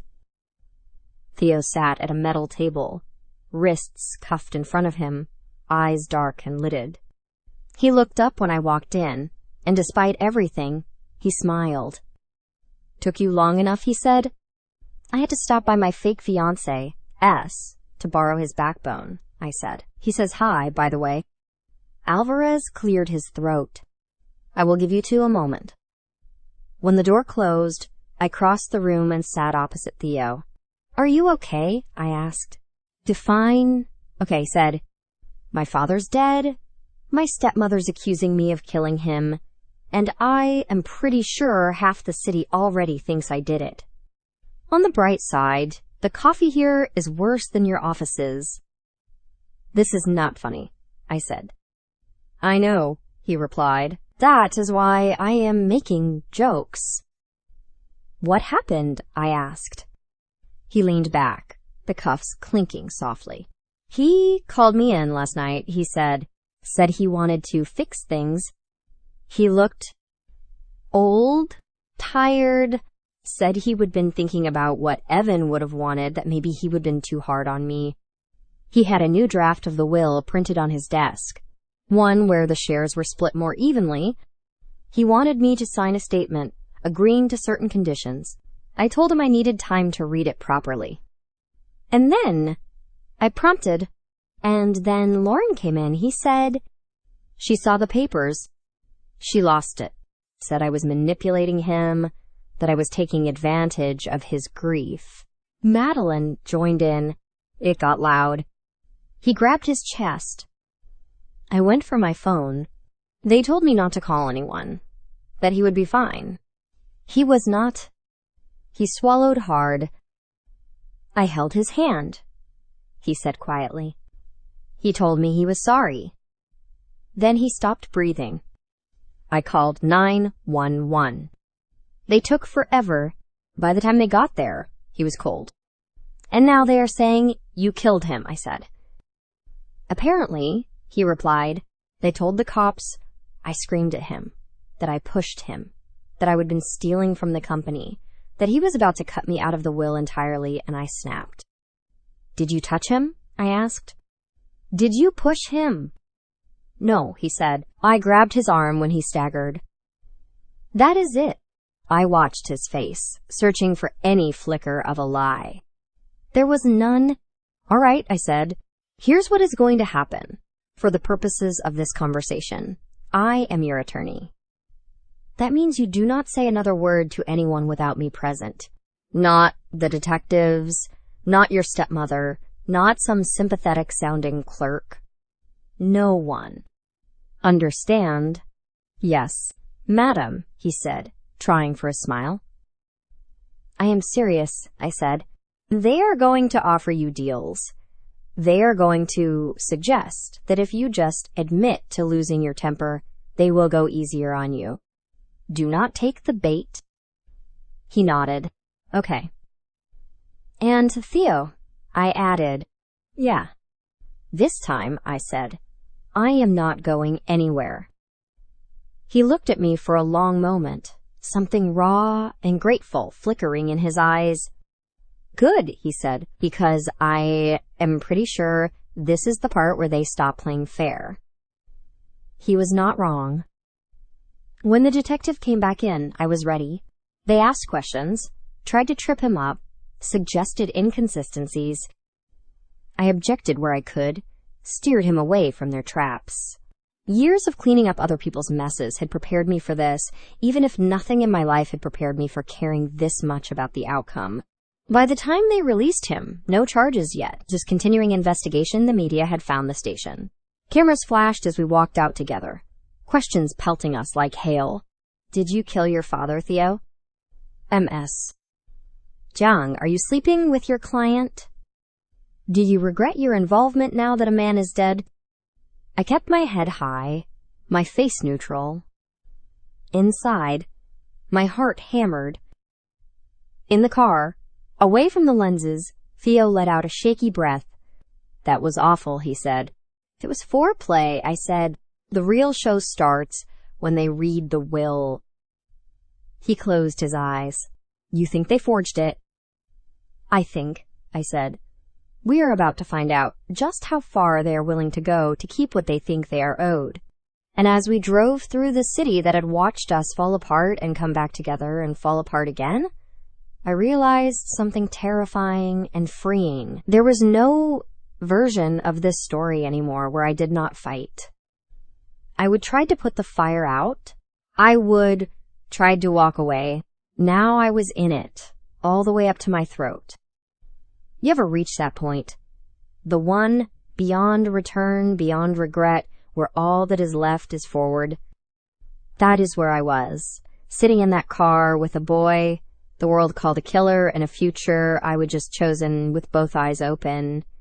Whatever came next, courtrooms, headlines, ruin it would come for us both. And for the first time in a long time, I was not afraid of being seen. Whatever came next, courtrooms, headlines, ruin it would come for us both. And for the first time in a long time, I was not afraid of being seen. They set the reading of the will 3 days after Richard's death, which felt fast, even by rich people's standards. Maybe grief moves quicker when there are assets to divide, or maybe they just wanted the paperwork in place before the public scrutiny sharpened from curiosity into bloodlust. Either way, the date landed like a gauntlet. The Vance Global Boardroom was a glass-walled jewel box on the top floor of their Midtown tower, the kind of room designed to make visitors feel small, while insisting it was transparent. I would been there before with Damien, sitting on the safe side of the table, polishing clauses that made rich men richer. This time, I sat next to the family's alleged embarrassment, my client, my liability, my choice. Theo wore a dark suit with a black tie, the picture of solemnity. Only his hands betrayed him. His fingers restlessly traced the edge of the legal pad I would put in front of him, although he would not be taking notes. He glanced at my left hand once, at the fake engagement ring glinting under the fluorescent lights, then looked away again. We did not talk about it. We did not need to. We knew what was real. Madeline and Lauren sat opposite us, flanked by lawyers who looked like they had been grown in some expensive ethics-free lab. One of them, a silver-haired man with the smooth voice of a professional deceiver, acted as executor. Board members lined the far side of the room, some whispering, some carefully neutral. The city's most discreet court reporter sat in the corner, fingers resting lightly on her stenotype, ready to make this moment permanent. "Thank you all for coming," the executor began. "We're here to read the last will and testament of Richard Vance, signed and witnessed on the date indicated." He opened a leather folder with what he probably thought was gravitas. I watched his hands. No tremor. Of course not. Men like him do not shake unless their own names are on the line. He read the usual formalities: sound mind, disposing memory, revocation of prior wills. Then he got to the part everyone was waiting for: the numbers, bequests, charities. The way empire dismembers itself when its emperor is gone. It was as bad as we would predicted. "To my son, Theodore," the executor read, "I leave a trust of limited size to be distributed at the discretion of the board in recognition of his youth and current instability.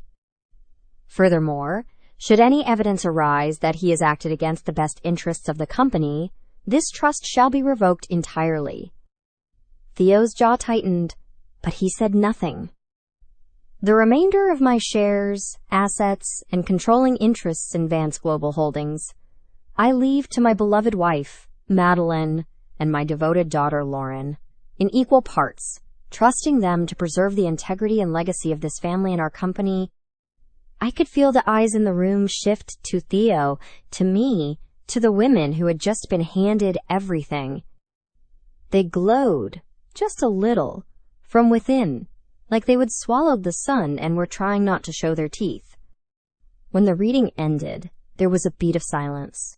Then Madeline dabbed at the corner of her eye with a handkerchief that still had its storefold. "He was so concerned about Theo," she said softly. "Even at the end, he just wanted what was best for him." Best. That word tasted like poison. "Funny," I said, letting my voice sound mildly curious, not outright combative. Because, from what I understand, the night he died, he was in here drafting a different version, one where Theo inherited a much larger share, almost like he would changed his mind. The executor shifted. "I have no knowledge of any such document." "Of course," I said, "because if it had existed, and if it had been destroyed or replaced, that would be a crime." Madeline's eyes snapped to mine. "Are you accusing me of something, Ems?" "Jiang." "Not yet," I said, "but I am pointing out that this will conveniently codify a narrative your PR team has already been pushing. Grieving widow and daughter forced to deal with unstable, violent son. It is almost tidy." "This is outrageous," Lauren said. "We invited you here as a courtesy, and you respond with—" "You invited him here," I cut in, nodding toward Theo. "I came as his counsel." A board member cleared his throat. "If there are objections to the will, there is a legal process for that. We do not need theatrics." "I agree," I said. "We need evidence." Which is why I have filed a motion to challenge the validity of this will and to request a court-supervised examination of all prior drafts, including any deleted digital files. A ripple ran through the room. The executor glared. "You had no right." "I had every right," I said. The moment my client became the target of a criminal investigation tied directly to this document, I had not only the right, but the obligation to look at it closely. And what I found, I shrugged. "Let us just say, Your Honor will be very interested." The court reporter's fingers flew across her machine. Even now, every word was becoming part of the record. "Stop this," Madeline said to Theo, voice sharp now, the mask slipping. You are embarrassing yourself. Your father saw what you are. He made his choice. No, Theo said quietly. It was the first time he would spoken. Every head turned toward him.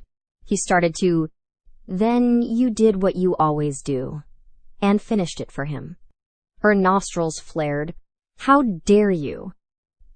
"How dare you?" he interrupted. "You let him die. You watched him fall and argued over where the money would land instead of calling an ambulance." For a second, the room was utterly still. Even the air seemed to freeze. An accusation like that is not a stone, it is a grenade. "You have no proof of that," Lauren said. Her knuckles were white around her glass of water. I smiled then, very small and very cold. "That is the thing," I said. "We do." You could almost hear the evaporate or fight calculation flickering behind their eyes. They chose fight. Of course they did. "This meeting is over," the executor said. "Any further disputes will be handled in court." "Perfect," I replied. "We will see you there." Outside the boardroom, in the glossy corridor that smelled like money and nerves, Theo exhaled shakily. "You sure about this?" he asked. "No," I said, "but I am sure I am done letting them script this story. It is our turn." "Then I hope your stage fright is gone," he said, "because they are going to drag us through hell." I thought of the trial ahead, the headlines, the commentary, the way they would twist our history into something unrecognizable. I thought of the envelope still hidden in the back of my kitchen drawer, the weight I would chosen not to spend. And I thought of something my mother used to say in Mandarin, when life got hard, if you are already standing in the fire, you might as well cook something. "I have lived in worse," I said. We filed the challenge officially. The next morning, a petition to contest the will on grounds of undue influence and potential fraud, paired with a motion to compel production of any and all drafts from Richard's devices. We attached the financial irregularities we would found, the suspicious timing of transfers, the creation dates of the shell entities. It was a mosaic, not a smoking gun, but together the pieces formed a picture ugly enough to make a judge look twice. The court set a hearing date. The media, sensing fresh blood, went feral. If you have never been in the middle of a high-profile case, it is hard to explain how quickly you stop being a person and start being a symbol.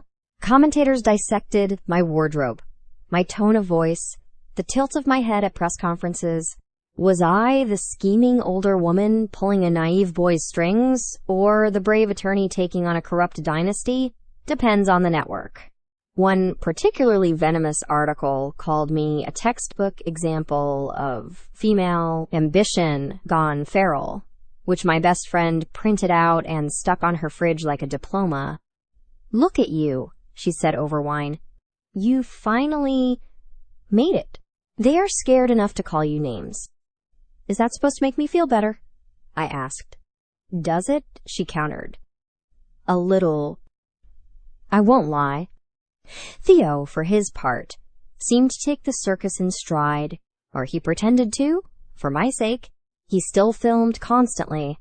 Crowds outside the courthouse, stray moments on the subway, kids playing in hydrant spray on hot days.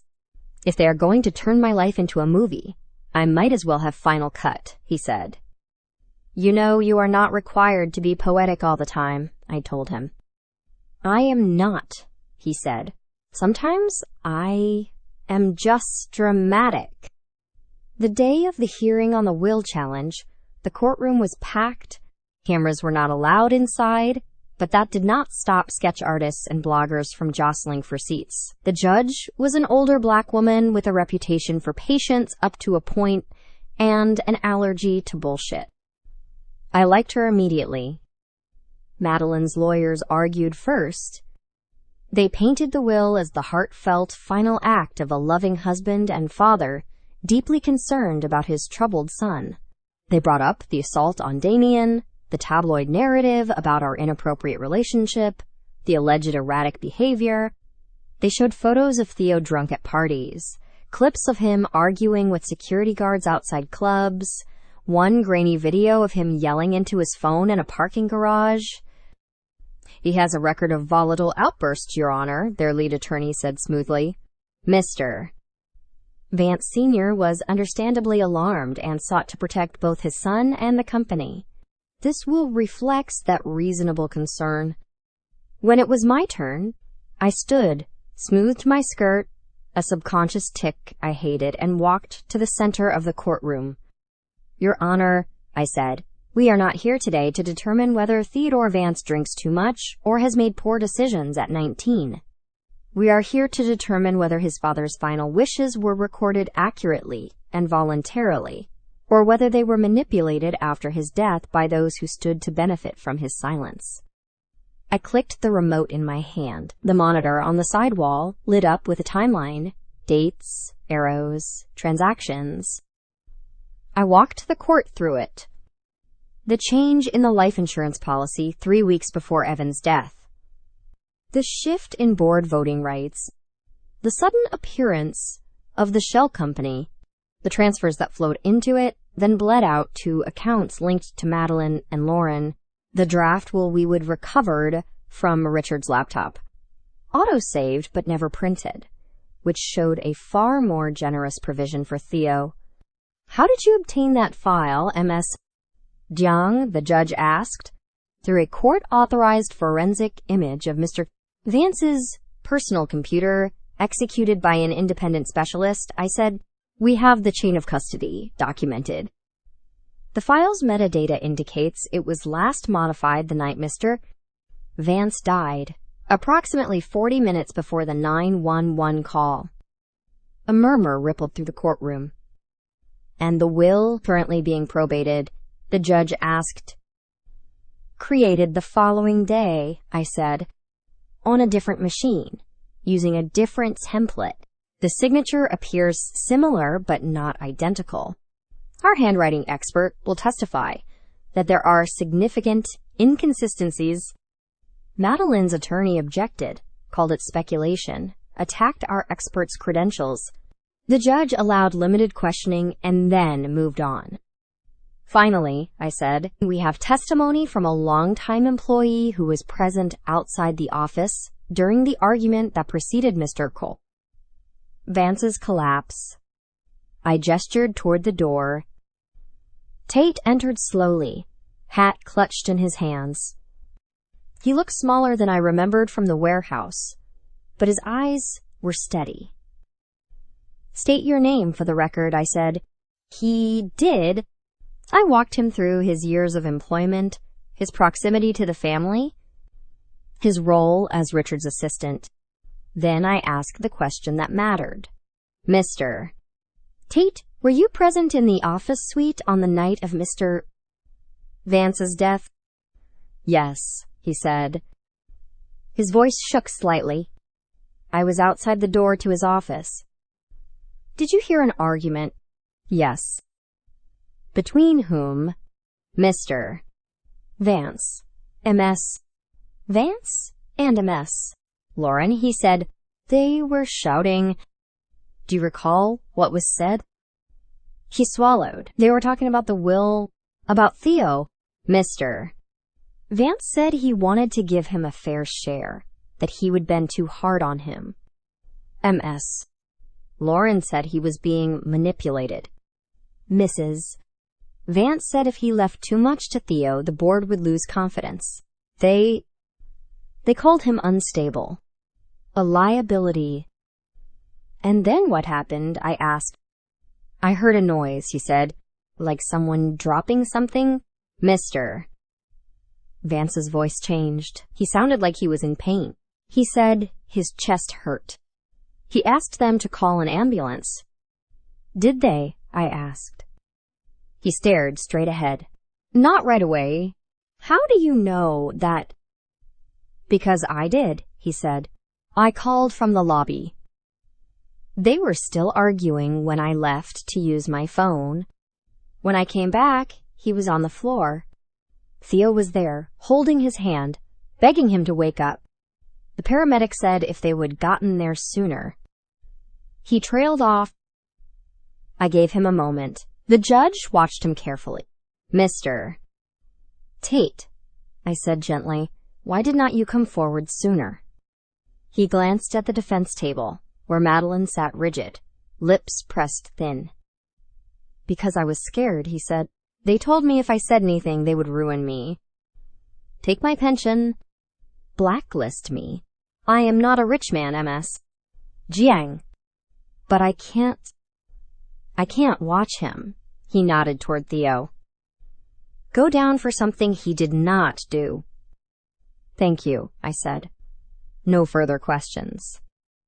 Madeline's lawyer tried to paint him as a disgruntled employee, suggest he would misheard, misremembered, misunderstood. He did not break. Fear had kept him silent for months, but truth was keeping him upright now. When he stepped down, he passed by our table. For the briefest second, his hand brushed Theo's shoulder. No words. Just contact. The judge called a recess. Reporters rushed out like hounds after a scent. In the hallway, Theo leaned against the wall, head tipped back, eyes closed. You think it is enough? He asked. Enough for the will, I said. Maybe enough to clear you in the court of public opinion. Not yet. What else do they need? He asked. Blood. Honestly, I said, they need a show.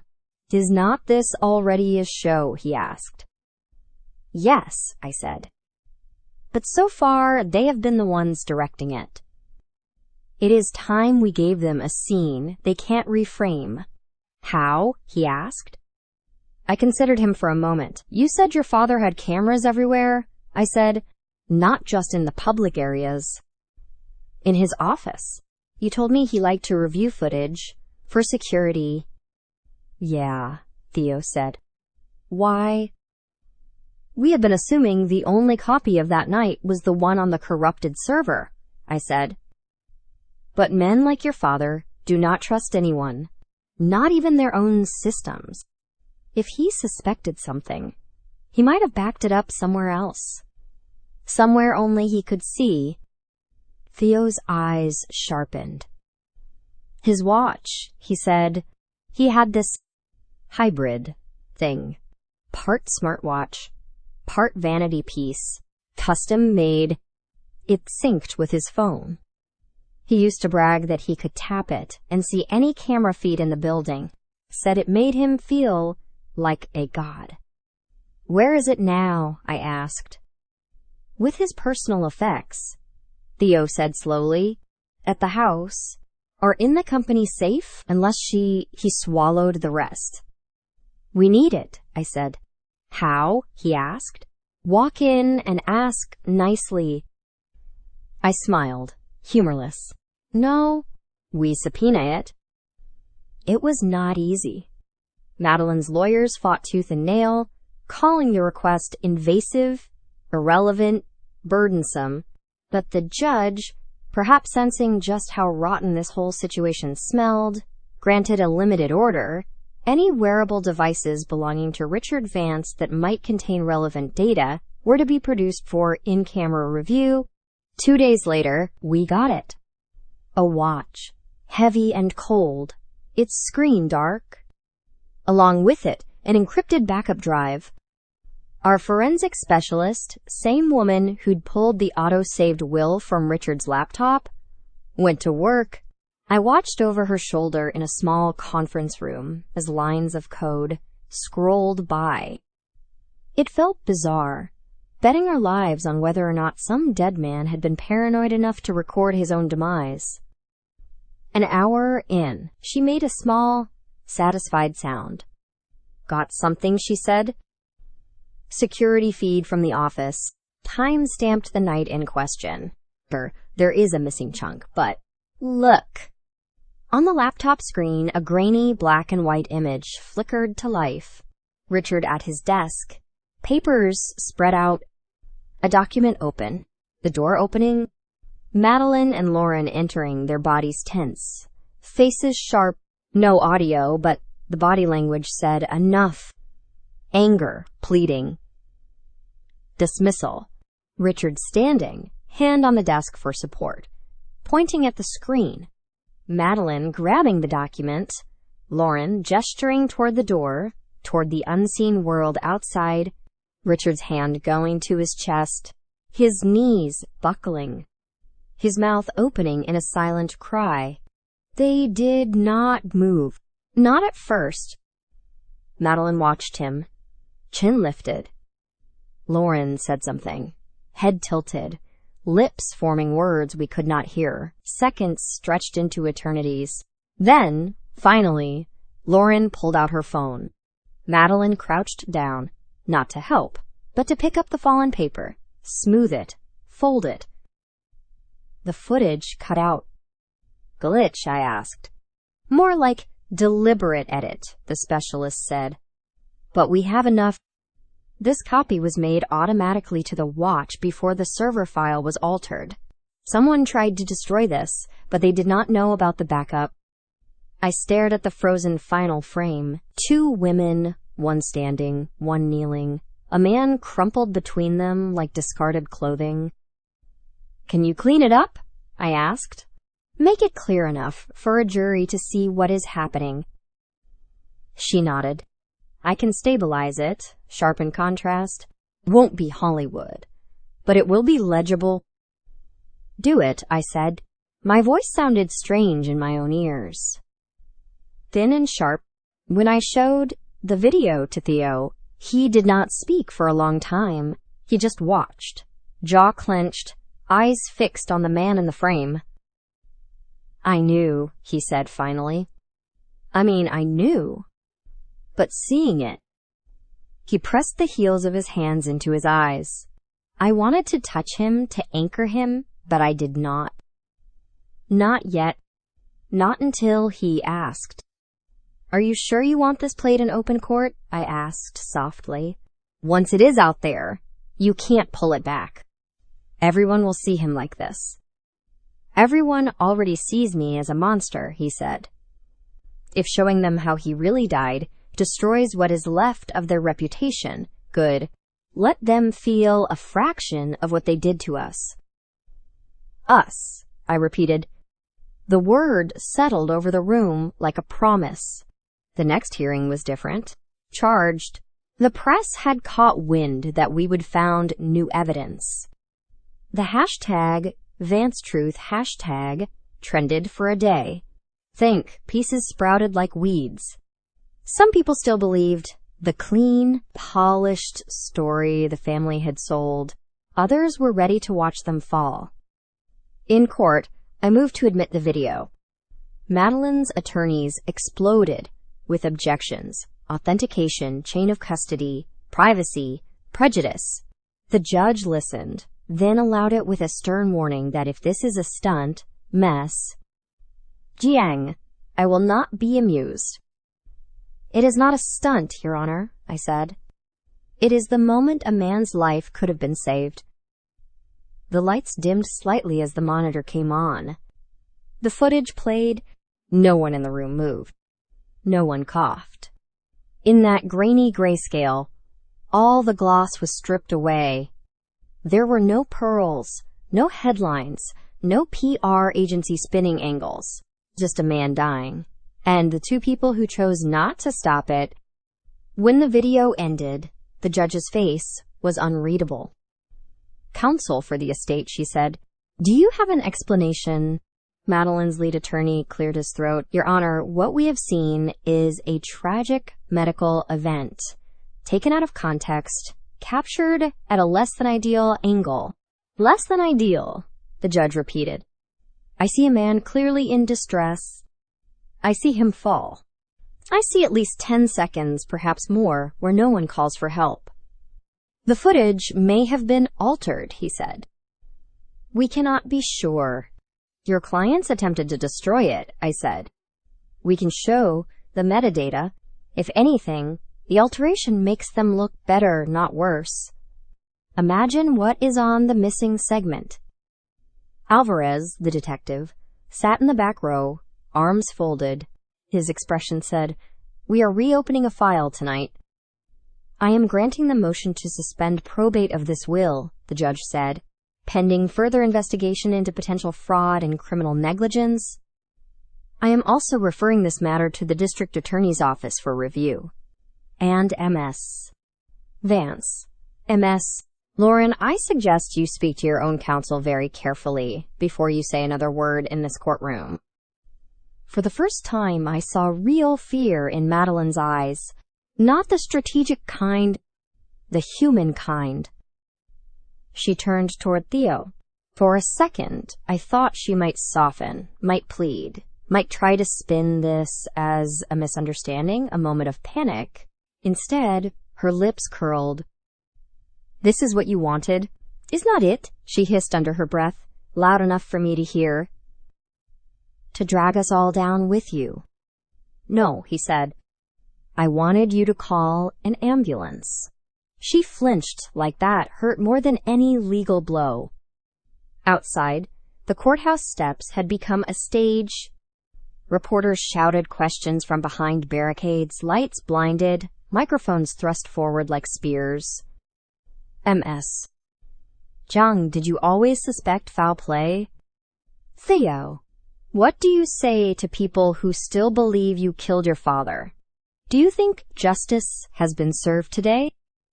Justice, that word again. Heavy and slippery.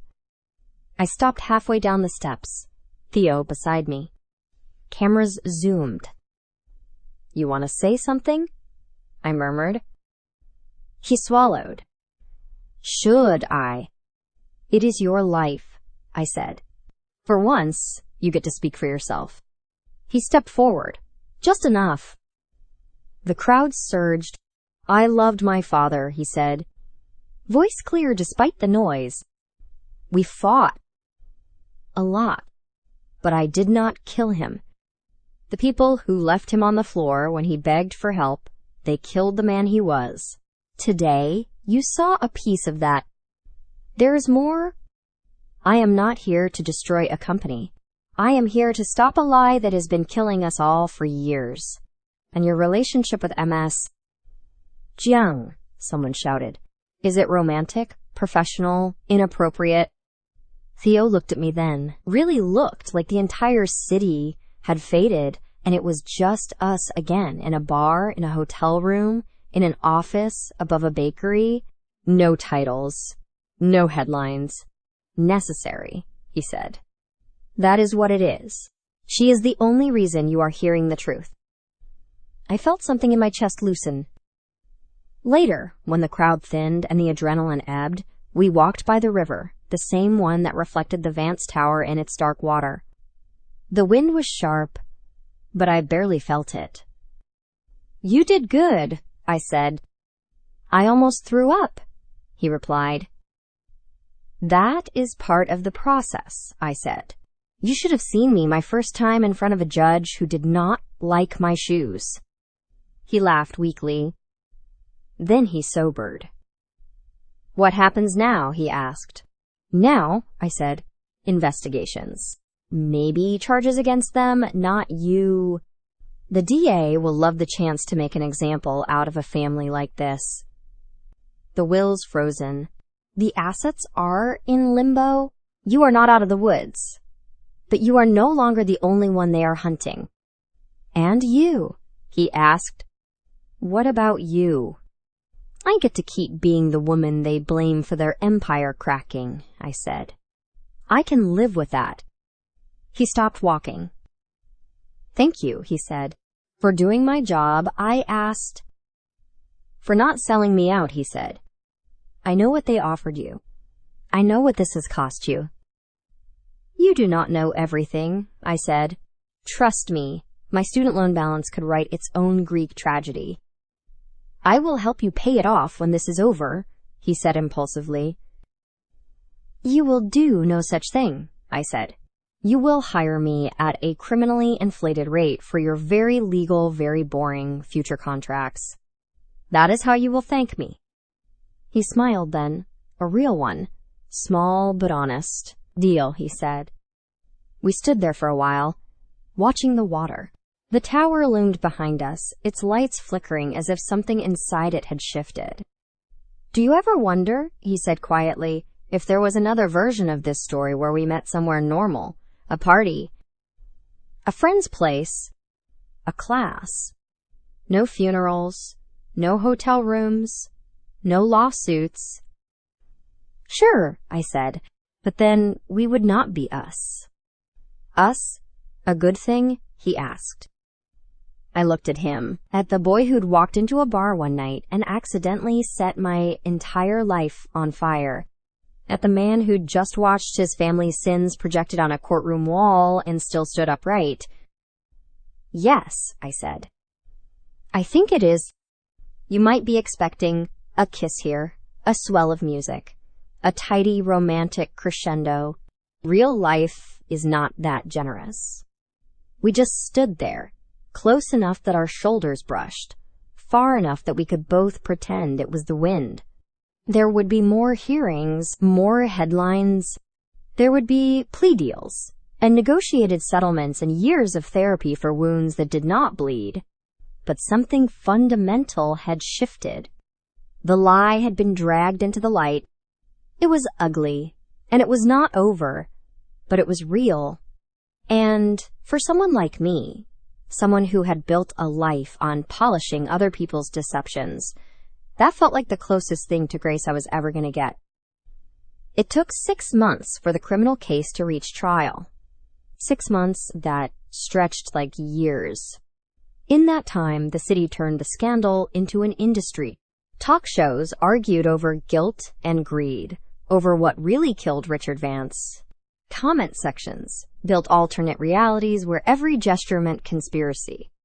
I learned to stop reading them. The district attorney charged Madeline and Lauren with obstruction and negligent homicide. Damien cooperated early. He would cracked exactly as I predicted, and his testimony provided the thread that tied the entire cover-up together. Watching him on the stand was surreal. The same man who once told me ambition was our religion now spoke about forged signatures and midnight calls. When the prosecutor asked why he would done it, he said, "Because power felt holy, and I forgot what it cost." I almost pitied him. Almost. Theo sat through every day of the trial, suit pressed, expression steady. Sometimes I caught him watching me instead of the witness stand. After everything, he still trusted my silence more than anyone else's words. When the verdict came guilty on all counts, the sound that escaped him was half laugh, half sob. Outside the courthouse, flashes went off like lightning. Reporters shouted his name, my name, words like redemption and justice tossed into the cold November air. He did not answer them. He just took my hand. The cameras caught it, of course, but for once I did not care. Let them write whatever headline they wanted. For once, the picture told the truth. In the months that followed, Vance Global rebuilt under new leadership. Theo did not take the chairmanship right away. He said he needed to learn how to breathe first. He funded scholarships in his father's name, reopened projects the old man had shelved. The board called it good optics. I called it atonement. As for me, my firm above the bakery grew. Clients came quietly at first. People who'd seen what I did and needed someone unafraid of dynasties. I won cases I did not think I could. Lost a few that taught me more. I learned that survival was not the same as victory, but it was close enough. One evening, nearly a year after the verdict, Theo asked me to meet him on the rooftop of his building. The air was crisp, the city below washed in amber light. He was waiting beside a small table set with 2 glasses and a single file folder. "I had the company audited," he said, tapping the folder. "Clean this time. No ghosts. I thought you would want to see it." "I am glad," I said. "You finally have your legacy." He shook his head. "That is not what this is about." He reached into his pocket and pulled out a ring, not ostentatious, just a band of gold that caught the last rays of sunset. "I do not want another headline," he said. "I do not want redemption arcs or interviews. I just want the truth, and you are the only person who never edited it." For a moment, words deserted me. The wind tugged at my hair, the city hummed below, and all I could think of was how far we would come from that bar, that mistake, that night that started everything. "Are you sure?" I finally asked. "Because I am not the safe choice." He smiled. "Good. I have had enough of safe." I could have said yes then. I wanted to, but I thought of what it meant, the noise, the scrutiny, the story, never quite dying. I took the ring, turned it between my fingers, and said, "Let us write the rest quietly. Just us." He nodded, as if he understood that was my yes. We never announced anything. No press release. No grand reveal. Just a life morning coffee. Shared files. Laughter in the middle of work. Sometimes he still films. Sometimes I still take impossible cases. We fight, we make up, we build. Ordinary, messy, alive. Every so often, a young lawyer emails me to ask how it felt to win. I tell them it did not feel like winning. It felt like breathing after being underwater for too long. It felt like knowing that truth, once spoken, does not vanish, even when the world stops listening. And on nights when the city quiets, I stand by the window and watch the lights blur into constellations of glass and steel. Somewhere down there, in the archives of a courthouse, our story sits in boxes, marked Vance v. Vance et al. Paper, ink, signatures, evidence that lies can burn and still leave room for something human to grow in the ash. That is the ending I chose. Not perfection, not purity, just permanence.